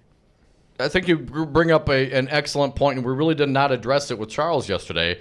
The earlier years, more people would be happy to pay less taxes and get fewer services, and then it became like 50-50. And then most recently, it was we'd rather pay the taxes and get the services, something along those lines. And I think what that means is the reality that we have experienced when that philosophy was put into practice. I mean, you can't argue that Governor Walker and the Republicans, they don't want taxes. They don't want government services. They don't want them. But, Jake, you also took note of Charles Franklin told us that, you know, amongst those that say the roads are poor or whatever, like 50% of them don't want to raise the gas tax and fix the roads. This is true. But that is progress, actually. If you go to the past, sorry, my brain's not working. All the past ones from Charles Franklin and Marquette in the past years, it was even worse. It was even worse. As in people didn't. Yeah, where people wanted something for nothing. I'm saying it's starting to equalize. They're starting to see the fact that you have to pay to live in a civilized society where roads don't destroy your brakes, all that, and where your kids can get educated from the government because you're paying them, and your money is not going to Diane Hendricks. Now we moved on to topic number 3, Jake. You know what I noticed? It's the same topic. Yes, it is. I tease. I meander through sometimes. You know when I started noticing the services dropping? All the deer carcasses on the side of the road to bloat the entire summer. Once upon a time, I remember you'd drive down the highway and you'd drive down a couple days later and the deer carcass would be gone. You know, now we wait for the sun to bleach it off the concrete. I'm not sure. It reduces the weight. It's letting nature do its trick. It's actually very environmental. Just wait until we find out how bad CWD is, and we're going to find that in the next 5 years. Topic number 4, Jake. Pooch on it. Jake. Americans are good now. I mean, we can do more than one horrible thing at one time. We can do 4 or 5 or 6. So I guess we could take Trump on that. But all right, I'll let go. All right, man. Caller, but as I said, I'll come over and drink Crute's beer. Well, you got to come over. You come over. You got to bring some spotted cow, Jake. That's how it works. I'll trade you 1 for 6, Jake. I like that math. 844-967-2789. You know, did the Republicans think that those carcasses just, you know, the wild animals coming to eat them, the bears? There's bears. Roadside venison jerky stands. I always figured it was Joel Clayfish throwing them in the back of a pickup truck and skinning them and cooking them. And He is an excellent cook. I just need to tell you that. I know fantastic. he's a big Hunter Fisher guy. He's a friend of ours. I say it in small jest, but I want to try the out of love. I love Joe Clayfish more than I love beer. 844-967-2789. I know. I just when our lost audience a couple listeners right there. calls. Yeah, come on, man. No, Joel's fine. Whatever. Whatever, Joel. Welcome, Paul. What do you got for us today? Hey, thanks for taking my call, Bill. I appreciate it. Yeah, man. Yeah, you're right. I couldn't imagine if Walker and Schimmel were Democrats, the GOP would be going crazy. You know what I'm saying? Right, absolutely, Paul. And you're right, Dom. These guys have to go. You know, the only place you can drink and drive in the state of Wisconsin is north of Highway 10. You can actually drink and drive up there and get away with it. That's where Schimmel should have did his duty up there. Oh, is that where he got caught, up in the Northwoods? No, he got caught. That's the only place. He was the assistant district attorney of Waukesha County when he got popped for drunk driving, and somehow his CCAP has totally been expunged of that crime or, civil forfeiture offense, and he didn't tell the truth until he had to, till he was found out. I think under a Daniel Bice happy headline. But Paul, all I'm saying. Go ahead. All I'm saying is north of Highway 10, you can probably get away with it. Hey, and there's no way in God's green earth you can fix these roads without a 5 to 10 cent gas tax. That's period. There's no other way. It's going to take at least $1, Paul. $1? I'd say $2. $2, Paul. Are you with me? Yeah. Are you with me? You might as well go to 5. Yeah, let's go to 5. Oh, hell. Let's go for the enchilada, Paul. I'm raising you 5. I'm saying 10. $10. I'm gonna put an ad up tomorrow, Paul. I'm gonna have an ad funded tomorrow saying Scott Walker wants to raise the gas tax by $10. Hey, it's funny Schimmel hasn't came for Pizza Box yet. Pizza Box doesn't talk nice about Schimmel. Oh, Hey, you better lock your doors there, Pizza Box. They're coming for you. Hey, Paul, I don't know it all you guys. as a fact, and I appreciate the call, Paul. I don't know it as a fact, Dom, but I feel quite comfortable that current Attorney General Brad Schimmel, he's got an enemies list. You think so? Yes. Yeah, he's just he may not have written it down. He's just that sensitive. Oh, yeah. Yeah, absolutely. He's like you ever watch Game of Thrones? Like the young daughter that always had a name in her head. She's going through all the people she was going to kill. Like Arya Stark. Yes, Arya Stark. Thank you.